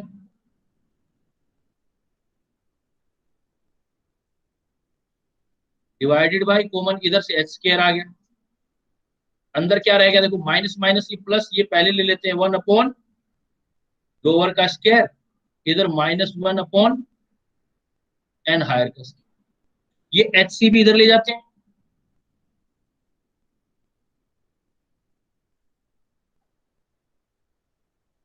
अगर हम एच सी भी इधर ले जाएंगे तो ये 1 बाई लेमडा रह जाएगा, इधर आ जाएगा 2 pi square M K square E4 Z square upon ये सी एच और एच, ये सी एच क्यू, इधर आ जाएगा 1 अपॉन लोअर का स्क्वायर -1 अपॉन हायर का स्क्वायर। ये सारे कांस्टेंट एक साथ ले लो आप, ये सारे कांस्टेंट वैल्यू है, तो इसको एक नया कांस्टेंट बना दोगे जिसको बोलोगे Rydberg constant for hydrogen, R H एक कांस्टेंट है, ये सारी value 2 pi square M A square E4 upon C H Q. इतना भी बेटा एग्जाम में पूछा जाता है, याद कर लेते हैं जो लास्ट फॉर्मुलेशन है ये, लेकिन ये भी कंपटीशन में ये भी पूछा जाएगा, तो इसको बोलोगे Rydberg constant, Rydberg constant for hydrogen, से मैंने एच भी लिख दिया है, Rydberg constant for hydrogen. Easy करने के लिए वैल्यू लिख सकते हो 10 9 7, वैसे 600 होता है, आप 10 9 7 00 वैल्यू याद कर सकते हो, सेंटीमीटर इनवर्स अप्रोक्स। अदरवाइज आपको हमेशा डेटा गिवन होगा, इसका आर का डेटा गिवन जाएगा, 677 करके दे देगा वो, तो आपने आर जो लेना है, बट ये वो नहीं पूछेगा एग्जामिनर, कभी भी आपसे ये वैल्यू नहीं पूछेगा, ये तो हमेशा एग्जाम में देगा एनर्जी इधर वेस्ट नहीं करनी है आपने, ये गिवन होगा, इस पर वेस्ट करनी है एनर्जी, इस पर वेस्ट नहीं होगा, वो यूज होगा, ज्यादातर छोड़ देते हैं हम, सीधा ये करते हैं याद, ये करना है। R H is the Rydberg constant, और उसका एक्सप्रेशन क्या होगा 2 pi square M K square E4 upon C H Q. तो यहां से बेटा एक छोटा सा फार्मूला बन जाएगा, 1 अपॉन लेमडा निकालने के लिए 1 upon lambda is equal to R hydrogen वाला Rydberg constant Z square 1 upon lower energy square upon higher energy square. तो इससे आप लेमडा निकाल सकते हो, और 1 अपॉन लेमडा को न्यू बार भी बोलते हैं, तो चाहे वो हमें वेव नंबर बोल दे चाहे हमें लेमडा बोल दे, तो इससे निकाल लेंगे। आर की वैल्यू गिवन होगी, या आपका गिवन होगा, या 10 9 7 0 रख लेना, नहीं जेड एटॉमिक नंबर होगा, आपको पता होगा जेड का वैल्यू गिवन होगा, हाइड्रोजन हो तो हटा देना, क्योंकि हाइड्रोजन के लिए जेड का वैल्यू 1 होता है एटॉमिक नंबर, और एल लोअर एनर्जी लेवल पता होगा और हायर एनर्जी लेवल आपको पता होगा, तो आप लेमडा कैलकुलेट कर सकते हैं। तो लेमडा का कैलकुलेशन आपके हो जाएगा, कि लेमडा क्या कैलकुलेशन क्या है, इसको बोलते हैं Ritz combination principal.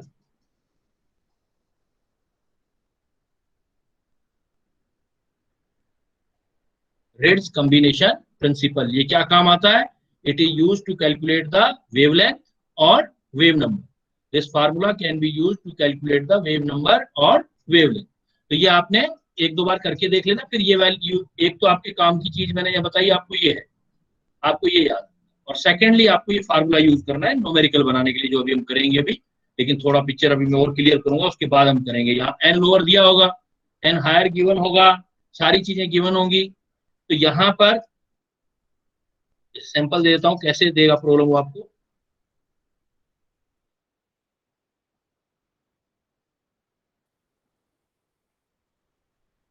Note,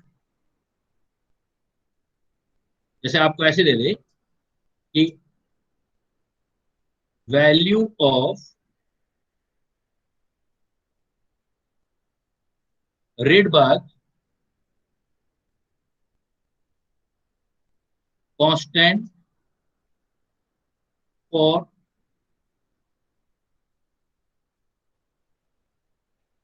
other than hydrogen, other than hydrogen, other than hydrogen 1 electron species, because भाई बोहर थ्योरी तो 1 इलेक्ट्रॉन के लिए एप्लीकेबल है ना। हाइड्रोजन को छोड़ के निकालना हो तो Z से मल्टीप्लाई कर देना।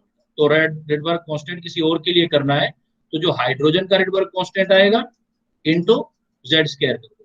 जैसे एग्जांपल मान लो आपको निकालना है फॉर He पॉजिटिव आयन के लिए, तो रेडबर्ग कांस्टेंट की वैल्यू क्या लिखोगे आप, RH जो हाइड्रोजन का रेडबर्ग कांस्टेंट है।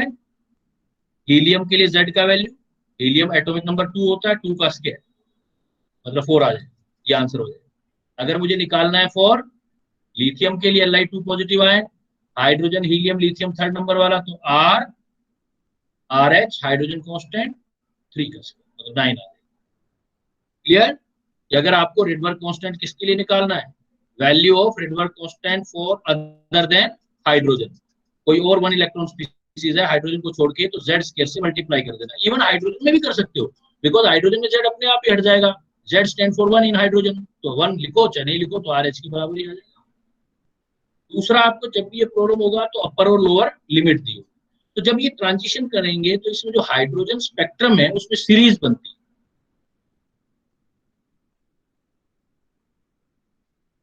ये तो हमने किया calculation of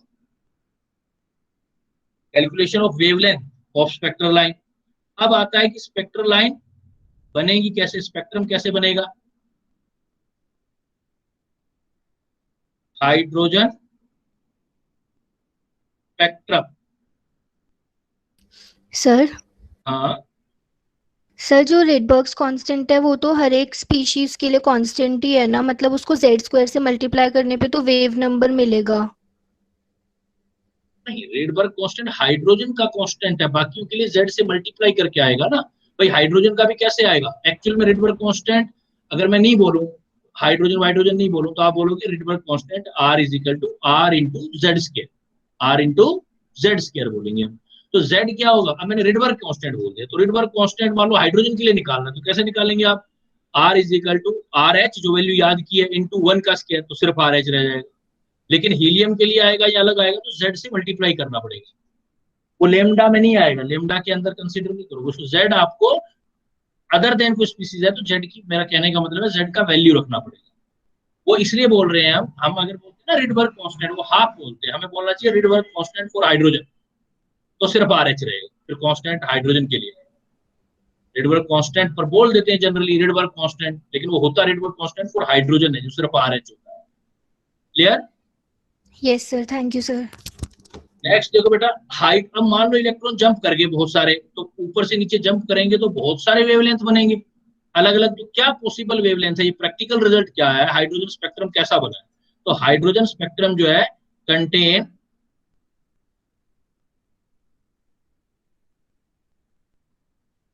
different spectral line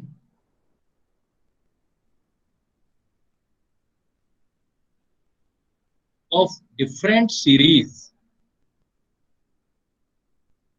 different spectral line of different series. तो इसमें सीरीज जो है हमारे पास वो क्या क्या आई है, ये प्रैक्टिकल रिजल्ट है, तो जो चीज थ्योरी दे रहा हूं वो आपने पहले समझ याद करनी है, फिर समझना आपने। तो इसमें जो सीरीज बनी है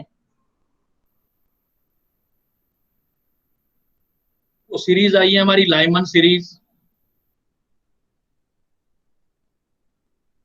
लाइमन सीरीज में जो ट्रांजिशन होगा, इलेक्ट्रॉन जब कहां से कहां ट्रांजिशन करेगा, लाइमन सीरीज बनेगी।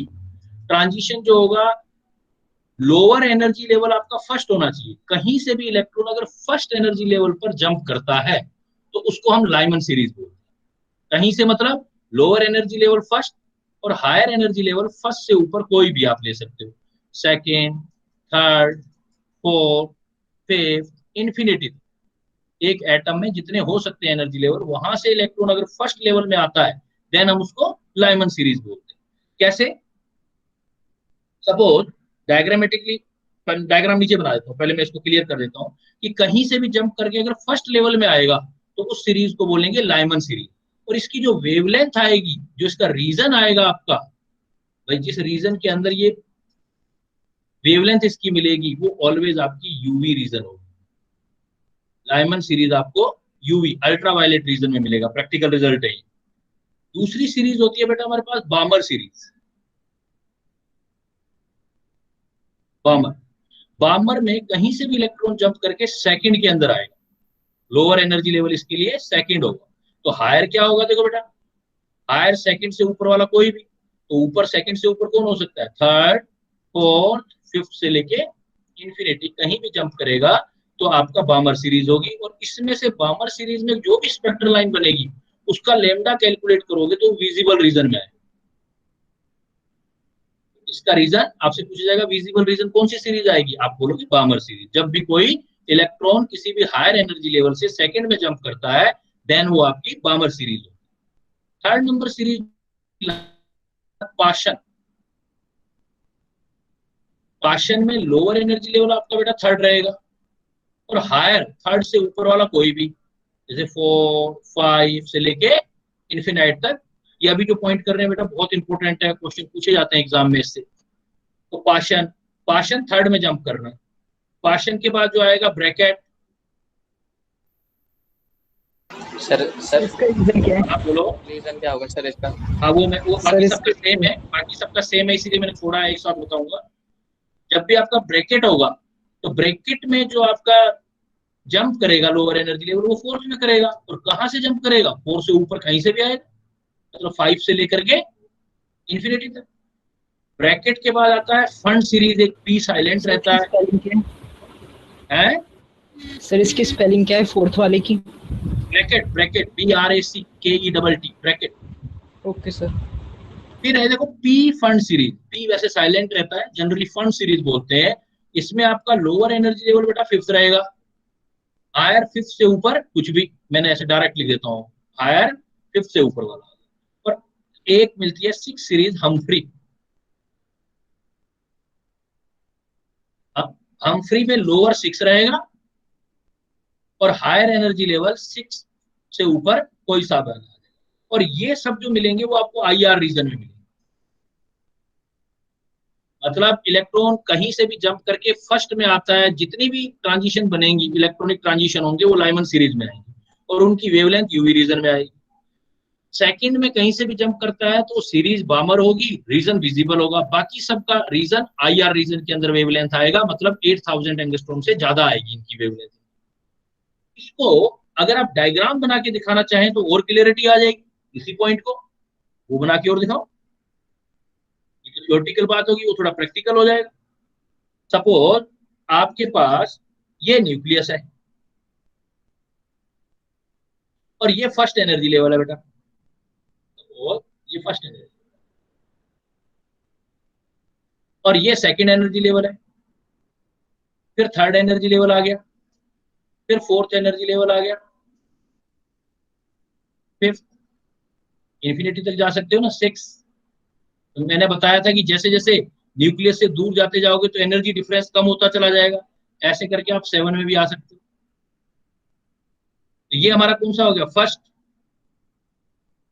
यहाँ n is equal to second, यहाँ n is equal to third, यहाँ n is equal to 4, n is equal to 5, n is equal to 6, n is equal to 7 और चलते चलते एक एटम खत्म हो गया, n is equal to infinite. अब अगर आपको बामर सीरीज का रीजन चाहिए बेटा तो बामर सीरीज के लिए जंप कहाँ होना चाहिए, फर्स्ट लाइन। कहाँ जंप होना चाहिए, फर्स्ट एनर्जी लेवल पर। कहाँ से, फर्स्ट से ऊपर कोई सा भी ले लो वहां से। तो देखो कहाँ कहाँ से हो सकता है, देखो फर्स्ट में आना है तो हम यहां से आ सकते हैं, फर्स्ट में, सेकंड से फर्स्ट, थर्ड से फर्स्ट, फोर्थ से फर्स्ट, फिफ्थ से फर्स्ट, 6, 7 इन्फिनाइट, कहीं से भी आ सकते हैं। तो ये जो सारी सीरीज मिली है आपको, ये आपकी लाइमन सीरीज। क्योंकि लाइमन सीरीज के लिए क्या कहा था आपने, फॉर लाइमन सीरीज,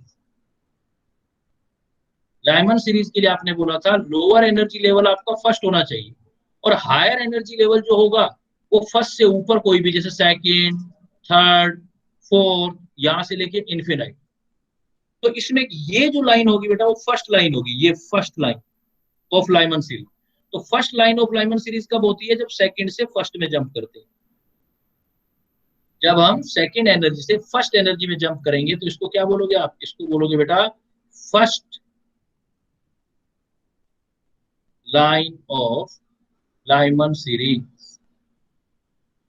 अगर आपने कहीं वर्ड पढ़ लिया first line of Lyman series, तो Lyman lower energy level first है, हायर आपने सेकंड लेना।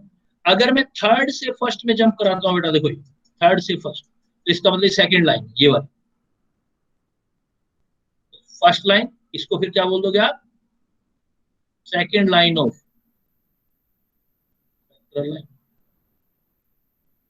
सेकंड लाइन ऑफ स्पेक्ट्रल क्या इसकी लाइमन सीरीज।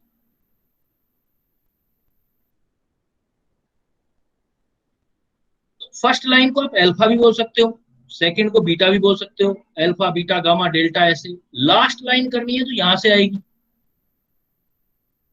अगर मुझे ये लास्ट लाइन, ये मार्जिनल बोलते हैं इसको, of Lyman series, last line of Lyman series में क्या ट्रांजिशन हो गया? इन्फिनिटी से आओगे, ये वाली लास्ट वाली, ये लास्ट लाइन आ जाएगी। लेकिन ये सब लाइमन सीरीज। सपोज आपको, और इसी फर्स्ट लाइन को मैंने क्या बोला है? अल्फा भी बोल सकता है, फर्स्ट लाइन को अल्फा, सेकंड लाइन को बीटा भी बोल सकता है। और देखो फर्स्ट लाइन का एनर्जी डिफरेंस सबसे कम है, ये देखो, और इसका एनर्जी डिफरेंस सबसे ज्यादा है। तो फर्स्ट लाइन को आप लेमडा मैक्सिमम, ध्यान रखना बेटा, अगर एनर्जी डिफरेंस मिनिमम है तो लेमडा मैक्सिमम हो जाएगा, रेसिप्रोकल रिलेशन होता है, lambda maximum of Lyman series, ये वर्ड बोल दें, तब भी इसका मतलब हमें यही लेना है। लेमडा मैक्सिमम मतलब इस लाइन के बारे में बात करें, लेमडा मिनिमम इस लाइन के बारे में बात करनी है, lambda minimum of Lyman series. तो मैं कह दूं कि लेमडा एनर्जी डिफरेंस जहां सबसे ज्यादा होगा उसका लेमडा सबसे कम होगा, एनर्जी डिफरेंस सबसे कम होगा लेमडा सबसे ज्यादा होगा। तो इस लाइन को जो ये लिखी आप, इसको एनर्जी डिफरेंस कम है तो लेमडा मैक्स बोलोगे, और लास्ट वाली लाइन में एनर्जी डिफरेंस सबसे आपका ज्यादा है एनर्जी डिफरेंस, इसलिए लेमडा मिनिमम बोलोगे। कौन सी सीरीज का? Lyman series.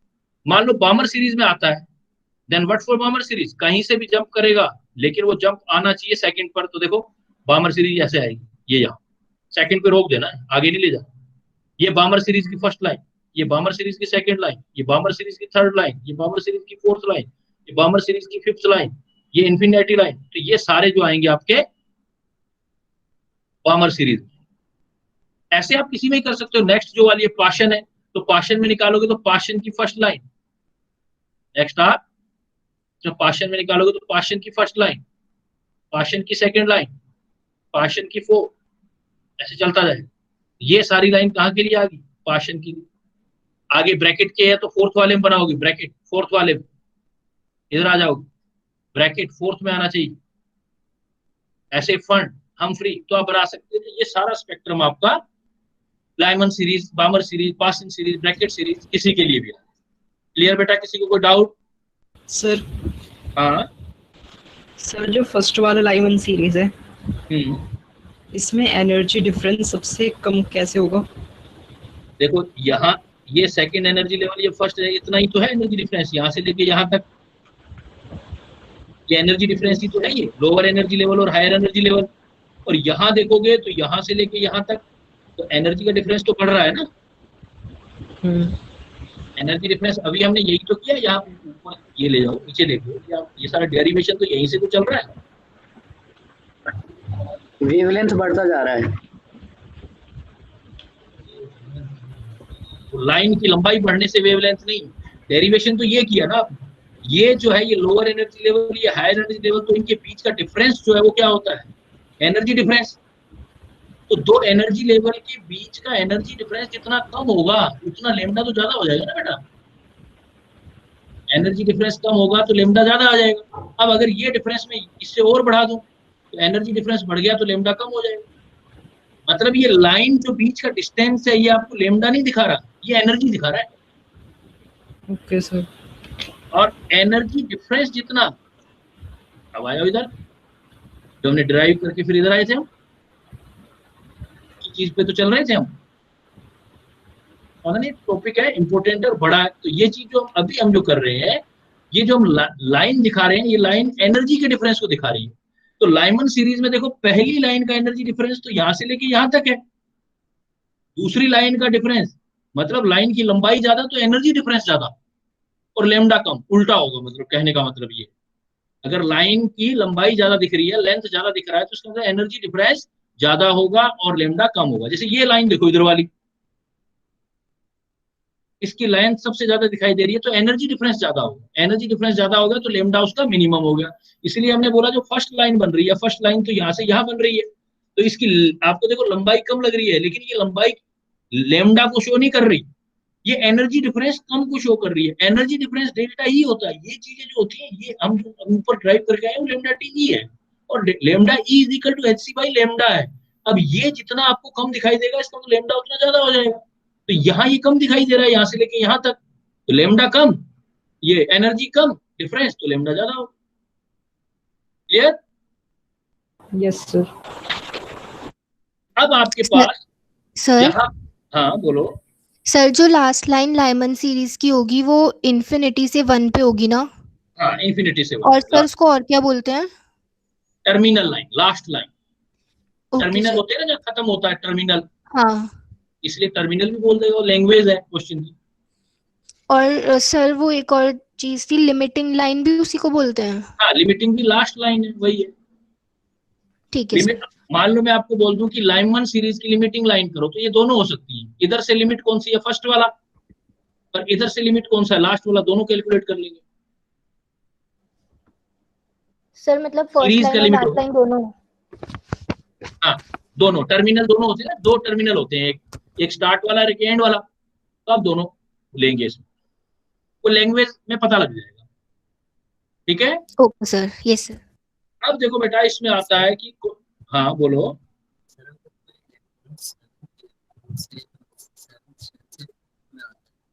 आवाज नहीं आ रहा बेटा आपका साफ। सर कोई इलेक्ट्रॉन अगर 7th शेल से 4th में आता है, फिर 4th से फर्स्ट में आए, तो उसे कौन सी सीरीज में? रिपीट करो बेटा एक बार फिर, आवाज क्लियर नहीं आ रही आपकी। सर इलेक्ट्रॉन अगर 7th शेल से 4th में आता है, फिर 4th के बाद फर्स्ट में आता है, तो उसे कौन से सीरीज में डालेंगे? वो दो अलग अलग लाइन हो जाएंगी। मान लो एक आपने बोल दिया 7 से 4 में आ गया, तो पहले 4 वाली लाओ, है ना? पहले 4 वाली लाएंगे, उसकी लेमडा अलग निकालेंगे। 4 वाली कौन सी सीरीज में आ जाएगी? वो ब्रैकेट में आ जाएगी। फिर आपने बोला कि 4th से 3rd में बोला ना, तो दूसरी पासिंग सीरीज आ जाएगी। वो अभी करा रहा हूँ क्वेश्चन, वो क्लियर हो जाएंगी चीजें अभी। अब देखो, अब जब टॉपिक कंप्लीट होने लगेगा ना, तो वो सारी चीजें क्लियर हो जाएंगी। सपोज अब हमें क्या है, कैलकुलेशन करनी है नंबर ऑफ स्पेक्ट्रल लाइन की। Calculation of number of spectral line. तो आप दो फार्मूले यूज करो, आएंगे। देखो, n is equal to n -1 by 2, या n higher minus n lower, n higher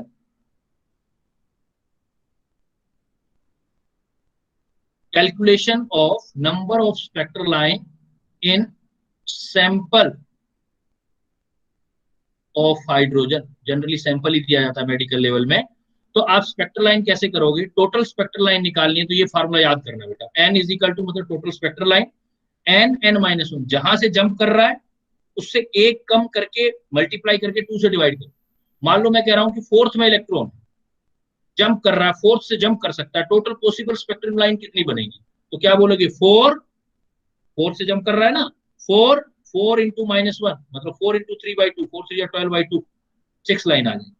और अगर अपर और लोअर लिमिट दोनों दे दूं मैं आपको, मैं कह दूं कि मान लो जैसे अभी एक बच्चा बोल रहा था कि सर 7 से 3rd में जंप कर रहा है, तो 7 से 3rd में जंप कर रहा है, तो डिफरेंस ले लो आप, और फिर डिफरेंस में एक इंक्रीज करके मल्टीप्लाई करके 2 से डिवाइड करो।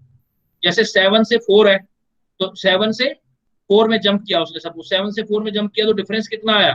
7 से 4 में 3 का डिफरेंस, और इधर 3 + 1, 4 3 12/6 लाइन। तो आपको दोनों लिमिट दे रखी है तो ये फार्मूला लगाओ, और लिमिट नहीं दे रखी बस सीधा बता रखा है तो ये वाला फार्मूला। तो इससे आपकी स्पेक्ट्रल लाइन आ जाएगी। कैसे, अब इसको क्लियर भी कर देते हैं फिर साथ में क्वेश्चन से।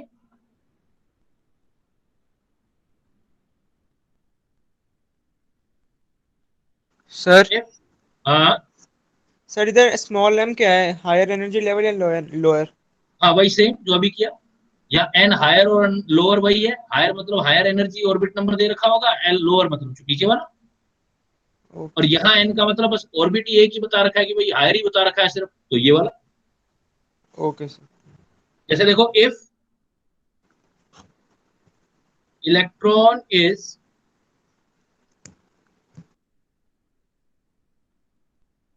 Transit in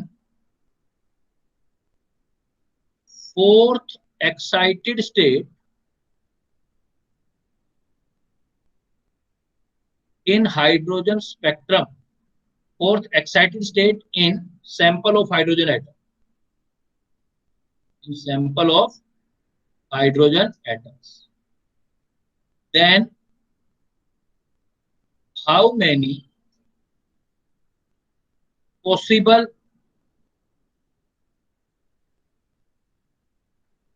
spectral line will be obtained? 6 ये देखो बेटा, 10 मैंने आपको प्रॉब्लम दे दिया मैंने ना। अब एक बात ध्यान रखना, पिछली क्लास में बताया था ना, जब फोर्थ ऑर्बिट कहता तो 4 ही होता नंबर। ये उसने क्या लिखा है सॉल्यूशन में, हमें सिर्फ अपर लिमिट पता है, fourth excited state. Fourth excited state का मतलब एन जो होगा 4+1 लेके करोगे, एक्साइटेड स्टेट एक ऊपर होता है, तो इसका मतलब एन की वैल्यू आपने कितनी लेनी है, 5, नंबर 1। क्लियर? जब भी एक्साइटेड बोले तो एक एक्स्ट्रा लेके करना है। फोर्थ एक्साइटेड स्टेट का मतलब ऑर्बिट नंबर 5th होगा, ऑर्बिट नंबर निकालना है आपको, तो ऑर्बिट नंबर हो जाएगा 5th, तो 4+1 5। अब हमें सिर्फ ए की लिमिट दे रखी है तो फार्मूला ये लगा सकते हैं हम। तो अगर ये फार्मूला लगाएंगे तो हमारा आंसर निकालेंगे हम इसको। वैसे तो वर्बली होने लग जाएंगे क्वेश्चन, लेकिन क्वेश्चन में बड़े अप्स एंड डाउन है, इसलिए ध्यान करने के लिए मैं बता रहा हूँ एक एक पॉइंट लिख करके। Fourth excited state mean n is equal to 5, तो अब total spectral line n is equal to क्या पढ़ा आपने, n-1/2, तो सोल्व करो 5 5 2, तो 5 × 4/2, तो कितना हो गया बेटा 10। स्पेक्ट्रल लाइन टोटल कितनी बन गई 10।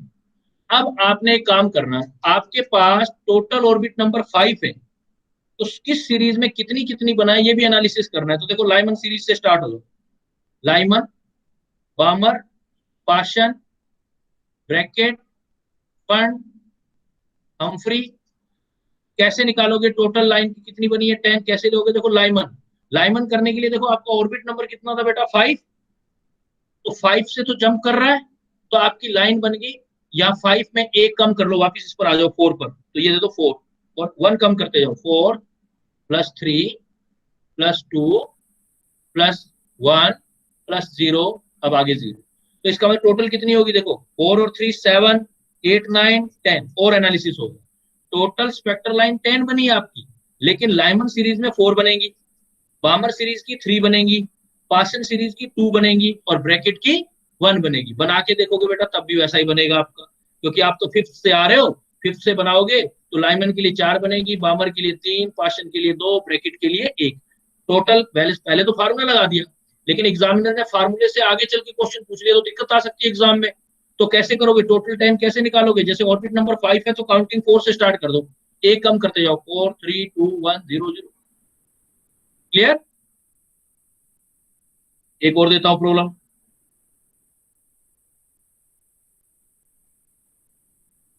सर हाँ बोलो।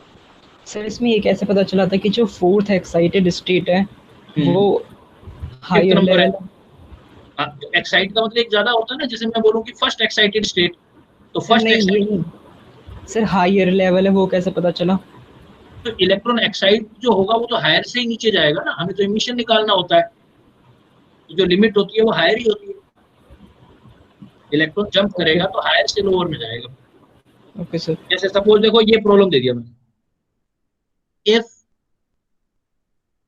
An electron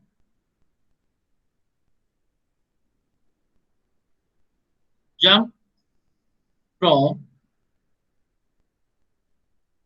fourth orbit to ground state,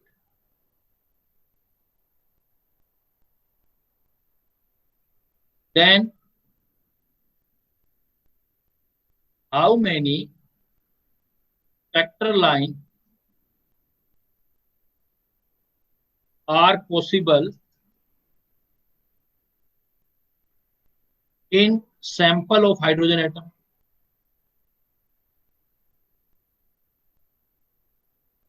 अब थोड़ा क्वेश्चन का थीम समझो। देखो, इलेक्ट्रॉन जंप कहां से कर सकता है? फोर्थ से कहां तक? ग्राउंड स्टेट में। तो मैं हायर और लोअर लेके कर सकता हूँ ना। अब मेरे लिए हायर कितना हो गया 4 और लोअर कितना हो गया, ग्राउंड स्टेट है तो 1। तो फार्मूला लगा दो, n इज इक्वल टू, जब दोनों लिमिट पता हो तो ये लगाओ, आंसर उससे भी आ जाएगा लेकिन थोड़ा क्लियरिटी हो जाएगा आपका। 1/2। तो डिफरेंस कितना आया देखो, हायर और लोअर का डिफरेंस, फोर्थ से फर्स्ट में आ रहे हो 3 इंटू 4/2, 6 लाइन बन गई। देखो हायर और लोअर का डिफरेंस 4 और 1 का डिफरेंस आएगा 3, इधर 3 + 1 मतलब 4/2, तो 4 3 12/2, 6 लाइन आएगी। अब ये 6 का एक्सप्लेनेशन दो। तो 6 में देखो आप कहां से गए थे, फोर्थ से, तो Lyman, Balmer, Paschen, Brackett, Pfund, Humphry, ये सब करना है। तो लाइमन के लिए देखो फोर्थ ऑर्बिट है, तो अपर लिमिट पहला छोड़ दो, तो टोटल जो नंबर बनाने हैं तो फोर्थ छोड़ दो, 3 + 2 + 1 फिर 0। तो टोटल लाइन कितनी बन गई, 3 2 5 और 1 6। इवन आप ये भी बता सकते हैं कि बामर सीरीज में कितनी लाइन बनी है, लाइमन सीरीज में कितनी लाइन बनी, और टोटल लाइन भी बता सकते हो। जैसे मैं अब चैप्टर के एंड में आपको तो प्रॉब्लम दे रहा हूं, 2 प्रॉब्लम कर लेते हैं अपने, 2 वेराइटी दे रहा हूं के एंड में। मैं एक ये बोलता हूं, if electron jumps from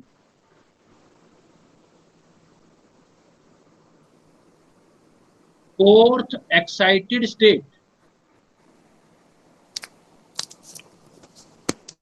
to first excited state,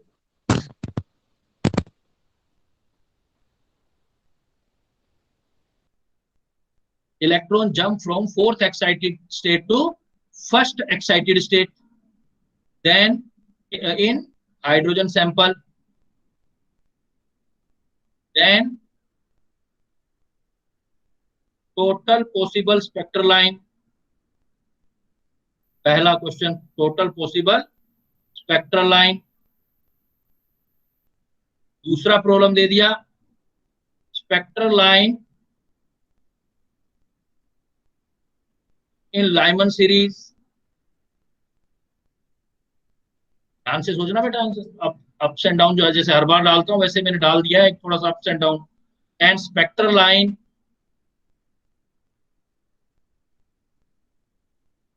in Balmer series. 3 problem कर लिया। Electron jumps from fourth excited state to first excited state in hydrogen sample, then total possible spectral line. देखो कैसे करोगे आप, आपको कौन सी दे रखी है, फोर्थ एक्साइटेड स्टेट, इसका मतलब एन हायर कितना आ गया, 5। एक्साइटेड है तो 5 आ गया बेटा, बिल्कुल सही। टू फर्स्ट एक्साइटेड स्टेट 2 आ गया। तो लोअर और हायर दोनों पता लग गए तो टोटल स्पेक्ट्रल लाइन बना लेंगे फार्मूले से। 6 आएगा। 6। अभी ऊपर वाला केस किया था आपने, 3 इंटू 4/2 मतलब टोटल कितने आएंगे, 6। ठीक है। अब ये टोटल 3 इंटू 4 3 12 12 2 6 आएगा। अब spectral line in Lyman series, तो हम क्या करते थे, Lyman, Balmer, Paschen, Brackett, Pfund, Humphrey. Lyman कैसे लेते थे, जहां से आता था फोर्थ एक्साइटेड स्टेट मतलब हायर 5 है तो यहाँ 4 लिखते थे, 3 2 1 0 0। अब एक बात ध्यान रखो कि इलेक्ट्रॉन जंप कहां से कहां करके गया है, ध्यान देना बेटा, it should be keeped in mind. Fourth excited state से फर्स्ट एक्साइटेड स्टेट में गया है, फर्स्ट में तो गया ही नहीं है। और जब तक फर्स्ट ऑर्बिट में नहीं जाएगा तो लाइमन वाली जीरो हो जाएंगी, बनेगी नहीं, क्योंकि इलेक्ट्रॉन पहुंचा ही नहीं है वहां। ये जीरो हो जाएंगे, यानी कि ये 4 की 4 आपकी हट जाएंगी। तो आपकी टोटल देखो कितनी रह जाएंगी, ये 6 ये आएंगी, बामर की 3, पाशन की 2 1, because electron do not approach first orbit. जब फर्स्ट ऑर्बिट में जाएगा ही नहीं तो ऑर्बिट, तो नो लाइमन सीरीज, हटा देना लाइमन सीरीज। अब ये भी क्लियर हो गया, बामर सीरीज वाला अपने आप ही आ गया, बामर तो पहुंच रहा है, वो सेकंड वाले ऑर्बिट में तो जा रहा है, तो बामर में 3 आ जाएगी। तो इसका आंसर 3। तो ऐसा भी नहीं है कि फार्मूले से क्वेश्चन का आंसर निकालना, हमेशा थोड़ा सा रियलाइज भी करना है। और लाइमन सीरीज में 0, लाइमन सीरीज के अंदर आपने हमेशा 0 करना। एक क्या ऑप्शन डाउन दे सकता है यहाँ पर, अगर स्पेक्ट्रल में सिर्फ 1 हाइड्रोजन एटम कह दे, कंडीशन दे दे आप, बस ये कंडीशन दे तभी अप्लाई करना, नहीं तो मत करना बेटा। कंडीशन दे दे, क्या कंडीशन, में अलग से नोट में लिख देता हूं, इफ ओनली, ये थियोरेटिकल क्वेश्चन आएगा, प्रैक्टिकली नहीं, if only 1 hydrogen atom then total possible spectral line,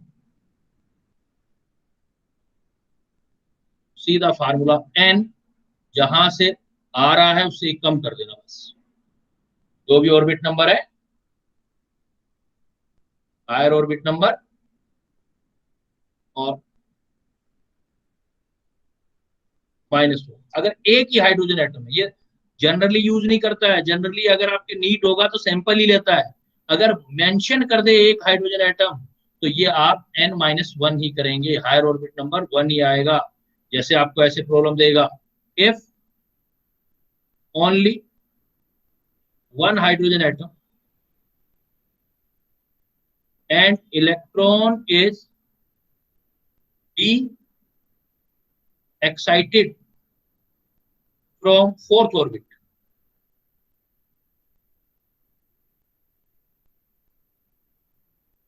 calculate possible spectral line। ये दे दे आप। अब इस बात पे ध्यान देना बेटा, अगर हाइड्रोजन एटम ओनली 1 बोल दिया उसने तो सीधा formula n is equal to n-1। तो कौन से आ रहा है, 4th ऑर्बिट से आ रहा है, तो सिर्फ 3 देगा, क्योंकि एटम ही एक है, तो प्रोबेबिलिटी बनेगी कैसे, ये 4th से ऐसे आएगा, पहले यहाँ इलेक्ट्रॉन है, 4th से ये 1 2 3 4, 4th से 3rd में आएगा, एक लाइन बन जाएगी, फिर 3rd से 2nd दूसरी बनेगी, तो मैक्सिमम पॉसिबल लाइन 3 बनी, 1 2 3।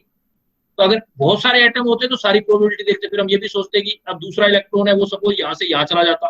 तो आप कंडीशन देना ज्यादा, मैं आपको क्योंकि इतना डिटेल मेडिकल में और ज्यादा जाता नहीं है, इसलिए ज्यादा और उलझाना नहीं चाहता, बस इतना जो काम का है वो बता रहा हूँ। अगर आपसे जब भी स्पेक्ट्रल लाइन पूछी जाए, कुछ नहीं दे रखा हो तो ऊपर वाले फार्मूले यूज कर लेना, n-1/2 एक लिमिट दे रखी है, अपर लोअर दोनों दे रखी है, n higher minus n lower bracket में, फिर n higher minus n lower +1/2। उसका टोटल कैलकुलेशन लगाना है, जहां से आते हो उसको छोड़ करके उससे नीचे वाली काउंटिंग लिख दिया, जैसे 5th से आते हो तो 4 + 3 + 2 + 1, ये लाइमन बामर पार्शियल ब्रैकेट ऐसे आ जाए। और अगर आपको सिर्फ 1 हाइड्रोजन एटम दे रखा हो तो आपने ये फार्मूला यूज करना है, n-1 वाला फार्मूला, n-1 इतना स्पेक्ट्रल लाइन। क्लियर बेटा? तो दो तरह के क्वेश्चन हो गए देखो हाइड्रोजन स्पेक्ट्रम में, एक तो थियोरेटिकल क्वेश्चन, कौन सी सीरीज है, कहां से जंप होगा, एक आपका क्या होगा कि लेमडा कितना आएगा, जो हमने रिट्ज कॉम्बिनेशन प्रिंसिपल बनाया, लेमडा 1/λ/r(z², 1 लोअर एनर्जी का स्क्वायर माइनस हायर का, वो अच्छी तरह फार्मूले कर लेने।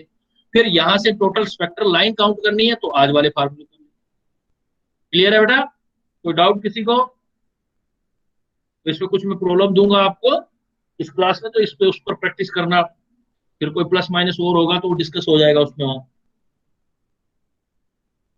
क्लियर बेटा? किसी की कोई बात, कोई पूछना चाहते हो? सर डीपीपी का एक क्वेश्चन था। डीपीपी का आपका क्वेश्चन था,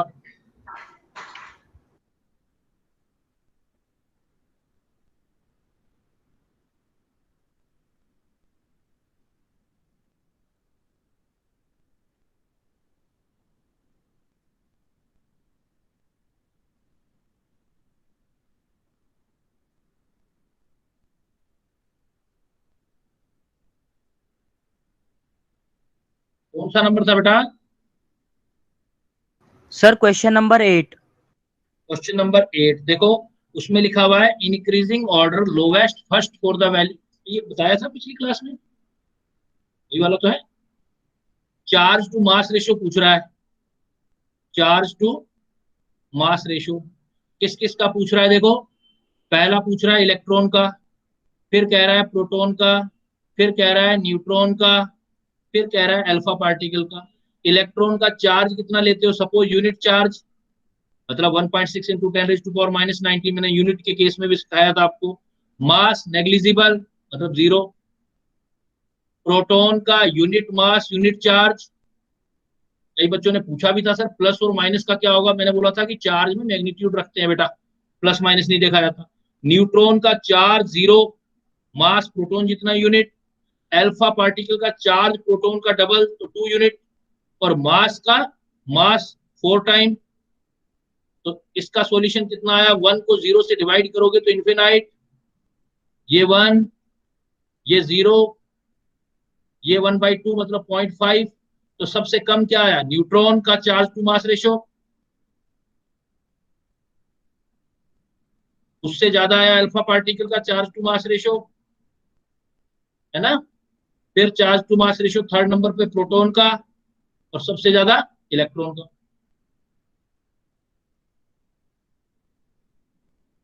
क्या डाउट था? डाउट क्या आया था आपको, वो डिस्कस करो, क्योंकि डिस्कस पिछली बार भी किया था, तो करके जब दोबारा देखा क्या प्रॉब्लम आई आपको इसमें? सर पिछली class sir new class sir मतलब फर्स्ट क्लास थी। ओके ओके, फर्स्ट थी, अब क्लियर है? Yes sir. सर और 11th किसी का? क्वेश्चन भी है। 11th? Yes sir 11th question.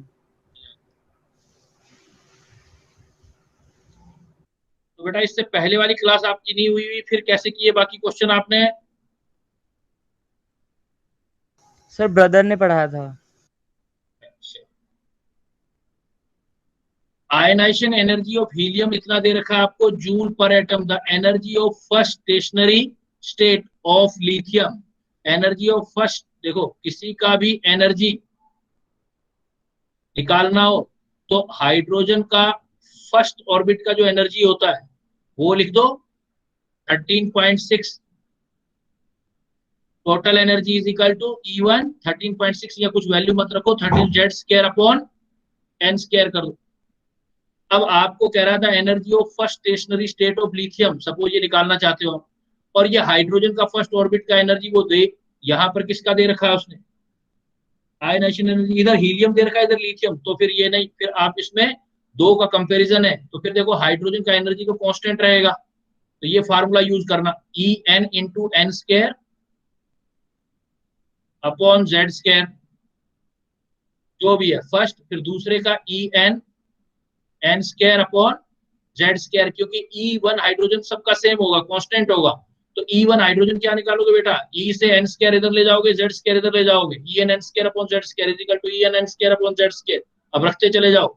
Ionization energy of helium, ionization energy of helium, पहले हीलियम दे रखा है इतना, तो आयनाइजेशन एनर्जी ऑफ हीलियम मतलब फर्स्ट ऑर्बिट की एनर्जी हीलियम की दे रखी है, ये होता है आयनाइजेशन एनर्जी, मतलब एनर्जी ऑफ फर्स्ट ऑर्बिट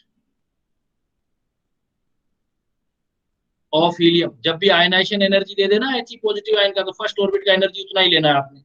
और इधर आ जाओ, देखो En, और वो लेना है अपोजिट साइन में, आयनाइजेशन में देनी पड़ती है तो अपोजिट साइन में एनर्जी। अब ये फार्मूला रट दो, क्योंकि ऐसे क्वेश्चन बड़े कॉम्प्लिकेटेड होते हैं, तो जनरली हो नहीं पाते, तो ये फार्मूला कंपेयर कर दो, अब कोई प्रॉब्लम नहीं आएगी जब ये कंपेयर करना स्टार्ट कर दोगे। तो फर्स्ट देखो आप, En कितनी एनर्जी दे रखी है, रख देना ये value 19.6 into 10⁻⁻18। N² ionization energy है, तो फर्स्ट ऑर्बिट का एनर्जी है, तो N की वैल्यू 1। Z² हीलियम के लिए Z का वैल्यू रख देना बेटा, हीलियम के लिए Z का वैल्यू कितना आएगा? 2 का स्क्वायर। इधर फिर दूसरी साइड जो चीजें हैं, लिथियम, लिथियम का एनर्जी निकालना ही है, ऑर्बिट नंबर कौन सा निकालना है? फर्स्ट, Z आ जाएगा 3 का स्क्वायर, तो ये एनर्जी आ जाएगी। Okay sir. हो गया? और किसी का तो नहीं है? सर हाँ बोलो बेटा। सर फर्स्ट चैप्टर का एक क्वेश्चन है हैं? सर, मतलब मैं क्वेश्चन कर रहा था सर एक बुक से, तो उसका एक क्वेश्चन है। अच्छा, तो कैसे बोलोगे, बताओगे कैसे, क्वेश्चन क्या सर है? मैं बोल देता हूँ सर। बोल दो। Sir 1 gram of magnesium is burned 1 gram magnesium, ठीक ठीक है। with 0.56 gram of oxygen in a closed vessel. ठीक है बेटा, ठीक है। Which reactant is left in excess and how much? देखो बहुत सिंपल है बेटा, इसमें क्या कर दो आप, लिमिटिंग रिएजेंट का क्वेश्चन है, मैग्नीशियम और ऑक्सीजन के एटम कंजर्व करके MgO बना लो आप, ठीक है, Mg+O MgO। अब क्या करो, इनिशियल इसके मोल बनाओ, मैग्नीशियम का 1 ग्राम है तो 1/24, ऑक्सीजन सिंगल ऑक्सीजन ले रहे हो तो 0.56 ग्राम है, तो डिवाइडेड बाय 16, स्टार्टिंग में ये 0। अब सबसे बेटर है कि आप इसको पूरा सोल्व कर लो बेटा, 1 को 24 से डिवाइड कर लो, तो 1 को 24 से डिवाइड करोगे तो आपको बड़ा इजीली कैलकुलेशन समझ आने लगेंगे। 0, ये कितना आ गया 0, फिर कितना आ गया 0, तो 24, 5 पे चले 4 पे चले जाओगे, 4 4 जा 16, 4 2 जा 8 और 9, तो अप्रोक्सीमेट आपका कितना आ गया, 0.04 के आसपास मोल आ गई। स्टार्टिंग में मैग्नीशियम के मोल 0.04 है, इसको भी करके देख लो बेटा 4 से या 16 से डिवाइड कर दो, कितने पे जाता है देखो, 0.56 को 16 से पूरा डिवाइड कर दो, पहले 100 से बाद में डिवाइड कर देना, 16 से ही कर दो। 16 कितने पे चला जाएगा, ये 4 पे तो नहीं जाएगा ना, 3 पे चला जाएगा, 16 3 जा 48, ये कितना आ गया 8, ठीक है, तो 80 पर कितना चला गया 5 पर, तो ये आ गया अप्रोक्सीमेट आपके 0.35 मोल। अब ये देखो, ये 0.04 मोल है, ये 0.04 है, और ये कितना आ रहा है 0.35, ऊपर वाला सही तो किया ना हमने, 0.4 आ रहा है, 0.03 आएगा ये वाला, सर वो वाला 3.5 आएगा वहाँ पे, 0.035। ये सर टोटल तो 0.035 ही आएगा। 0.035 आ रहा है, यस यस सर। सर 24 वाला। सर क्योंकि वहाँ डिवाइड हुई है तो वहाँ पे 3.5 आएगा ना सर 56 वाला। 56 वाला, ये 3.5 आ रहा है ना, यस सर। तो 0.35 आ रहा है ना सर नहीं, जो यहाँ पे जो डिवाइड 0.035 आएगा। वहाँ पे 3.5 आया है, 100 से जब डिवाइड करेंगे तो 0.035 आ जाएगा। हाँ 0, हाँ ये सही कह रहे हो, 100 से डिवाइड करेंगे ना, ये हमारे पास 3.5 आया है ये रहा, तो 100 से डिवाइड करेंगे तो 0. ये ठीक, 0.035, मतलब ये आया 0.04, ये कितना आया 0.035। अब देखो अगर आप 0.04 खर्च करोगे सारा का सारा, तो ये तो 0.04 है ही नहीं, तो इसका मतलब आपको ऑक्सीजन के हिसाब से चलना पड़ेगा, ये खर्च करना पड़ेगा सारा आपको 0.035, क्योंकि रेशो 1:1 है, ये 0.035 खर्च करोगे तो ये भी 0.035 खर्च हो जाएगा, और ये 0.035 बन जाएगा। अब आपको क्या निकालना था बेटा, क्या क्वेश्चन था आपका, लिमिटिंग रिएजेंट, बचा कौन, तो ऑक्सीजन तो हो गया खत्म, और इसमें 0.035 में से माइनस कर दो तो बाकी रह गए 0.005 मोल बन गए। अब इस मोल को अमाउंट में कन्वर्ट करना है, मैग्नीशियम का अमाउंट चाहिए, ऐसे पूछता रहता है, घुमाता रहता है, ऐसे दिमाग चलवाता है बस आपका कि कितना दिमाग चलाते हो। अब मोल को वापस वेट में करो तो 24 से फिर वापस मल्टीप्लाई कर दो, इतने ग्राम आ जाएगा, इतना रिमेनिंग आ जाएगा, ठीक है। Yes sir. कर दो बेटा, आप लीव कर दो अब। सर सर सर जो आपने एनर्जी ऑफ फर्स्ट ऑर्बिट लिखा था सर इस क्वेश्चन में कि अपोजिट साइन लगता है, तो सर ये एक बार बता दीजिए दोबारा। आंसर माइनस में कर देना ना बेटा, जो फर्स्ट, जैसे हाइड्रोजन की फर्स्ट ऑर्बिट की एनर्जी कितनी होती है, -13.6 इलेक्ट्रॉन वोल्ट। Yes sir. अगर मैं पूछूं कि हाइड्रोजन का मतलब, मेरी बात सुनो पहले पूरी, फिर है ना, मैंने क्या बोला कि सपोज हाइड्रोजन, एक एग्जांपल ले रहा हूं आपको समझाने के लिए, हाइड्रोजन के फर्स्ट ऑर्बिट की एनर्जी कितनी होती है निकालोगे तो -13.6 इलेक्ट्रॉन वोल्ट। जी सर। अगर यही वैल्यू आयनाइजेशन एनर्जी है लेकिन साइन अपोजिट हो जाएगा 13.6, तो किसी भी ऑर्बिट के जो फर्स्ट ऑर्बिट की एनर्जी होती है अगर वो प्लस में ले रहे हो तो आयनाइजेशन एनर्जी, और माइनस में ले रहे हो तो फर्स्ट ऑर्बिट की एनर्जी आएगी। Okay sir. यहाँ आयनाइजेशन एनर्जी हीलियम है तो ये फर्स्ट ऑर्बिट का एनर्जी है। सर वो जो आपका फर्स्ट लेक्चर था एटॉमिक स्ट्रक्चर का सर, वो अपलोडेड नहीं है इकाइट्स ऐप पर। अच्छा, हाँ सर, तो वो कैसे मतलब प्रोवाइड होगा? अपलोडेड नहीं है, मैं देखूंगा तो ये और होगा, इस कहीं ना कहीं होगा। है सर सेकंड लेक्चर है। सेकंड लेक्चर है, अपलोडेड नहीं है वो। सर फर्स्ट लेक्चर नहीं है, सेकंड है। सेकंड है, हाँ जी फर्स्ट सर। चलो मैं बात करूंगा उनके ओके साथ, सर। कहीं और होगा तो शेयर कर लेंगे उसको, है ना, किसी और क्लास का होगा। सर हाँ हाँ बोलो बेटा। सर इसका आंसर तो 0.16 आ रहा है, लेकिन इसको मल्टीप्लाई करने पे हमारा 0.12 आ रहा है सर। हाँ तो वो हमने यहाँ थोड़ा अप्रोक्स कर लिया ना, इधर बिल्कुल एक्यूरेट करोगे ना, ये देखो ये लिया जो हमने, बिल्कुल पास में आ जाएगा, आपका आंसर पास में आ रहा है, एक्यूरेट इसलिए आ रहा है। तो सर अगर 0.44 और 0.16 है तो हम इस पे 0.16 पे कर देंगे। भाई देखो अगर बिल्कुल पास पास में आंसर दिखाई दे रहे हैं तो फिर तो बिल्कुल एक्यूरेट किया करो, जैसे यहाँ हमने छोड़ दिया, यहाँ पर देखो 0.04 करके ना 96 पे छोड़ दिया, आगे फिर करते तो फिर ये 4 आता, फिर 40 लेते, फिर आगे 1 आता, ऐसे करते हम, है ना। तो वो ऑप्शन पे डिपेंड करता है कितना ऑप्शन ज्यादा क्लोज हो तो एक्यूरेट किया करो, ऑप्शन दूर दूर हो तो अप्रोच कर दिया करो। Okay sir.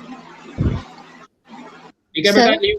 हाँ सर अगर इलेक्ट्रॉन ऑलरेडी एक्साइटेड स्टेट में हो, सपोज n इक्वल्स टू 2 में है, तो उसकी आयनाइजेशन एनर्जी उसके सेकेंड शेल एनर्जी की नेगेटिव हो जाएगी ना? नहीं नहीं बेटा, वो जब फर्स्ट में होता है तभी आयनाइजेशन एनर्जी होती है 1 इलेक्ट्रॉन सिस्टम में। 1 इलेक्ट्रॉन सिस्टम में जब फर्स्ट में होगा वही आयनाइजेशन एनर्जी होगी, और किसी ऑर्बिट में होगा तो वो फिर आपकी उसको आयनाइजेशन नहीं बोलोगे, उसको सेपरेशन एनर्जी बोलोगे। फिर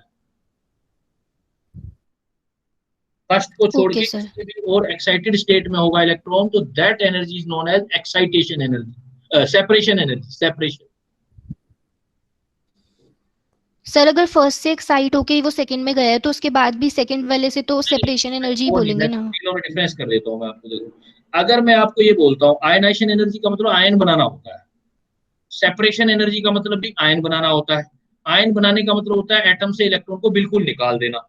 सपोज कोई एटम है, उसका ये न्यूक्लियस है, ये फर्स्ट ऑर्बिट है ना, और ये सेकंड ऑर्बिट है, सपोज ये उसका इन्फिनिटी है।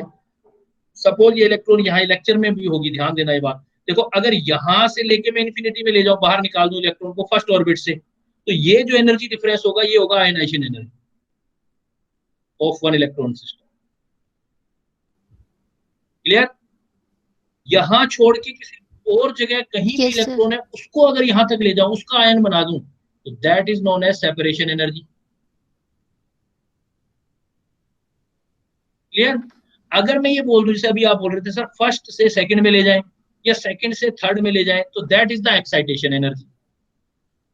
मतलब अंदर ही रहे, इलेक्ट्रॉन एटम को छोड़ के बाहर नहीं जाए तो एक्साइटेशन एनर्जी बोलते हैं, और फर्स्ट से बाहर में ले जाए आयन बना दें तो आयनाइजेशन एनर्जी, और फर्स्ट को छोड़ के किसी और से इलेक्ट्रॉन को बाहर ले जाए that is known as separation. Clear? Yes sir.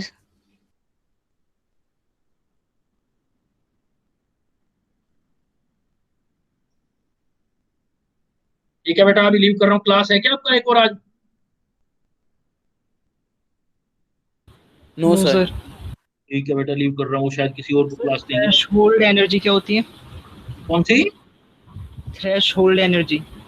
तो ये होता है किसी एटम को मतलब या एटॉमिक स्ट्रक्चर में नहीं आएगा, केमिकल काइनेटिक्स 12th में आएगा, किसी रिएक्शन करवाते हैं ना रिएक्टेंट से प्रोडक्ट बनाने के लिए जो एनर्जी का रिक्वायरमेंट होता है उसको थ्रेशोल्ड बोलते हैं। सर एनसीईआरटी में गिवन था ये सेकंड चैप्टर में। अच्छा वो मैं समझ गया, वो फोटो इलेक्ट्रिक इफेक्ट है, वो करवाऊंगा मैं आपको, उसमें आएगा। एक चीज और है वो बताऊंगा। Okay sir. टॉपिक की अलग से टॉपिक करेंगे वो।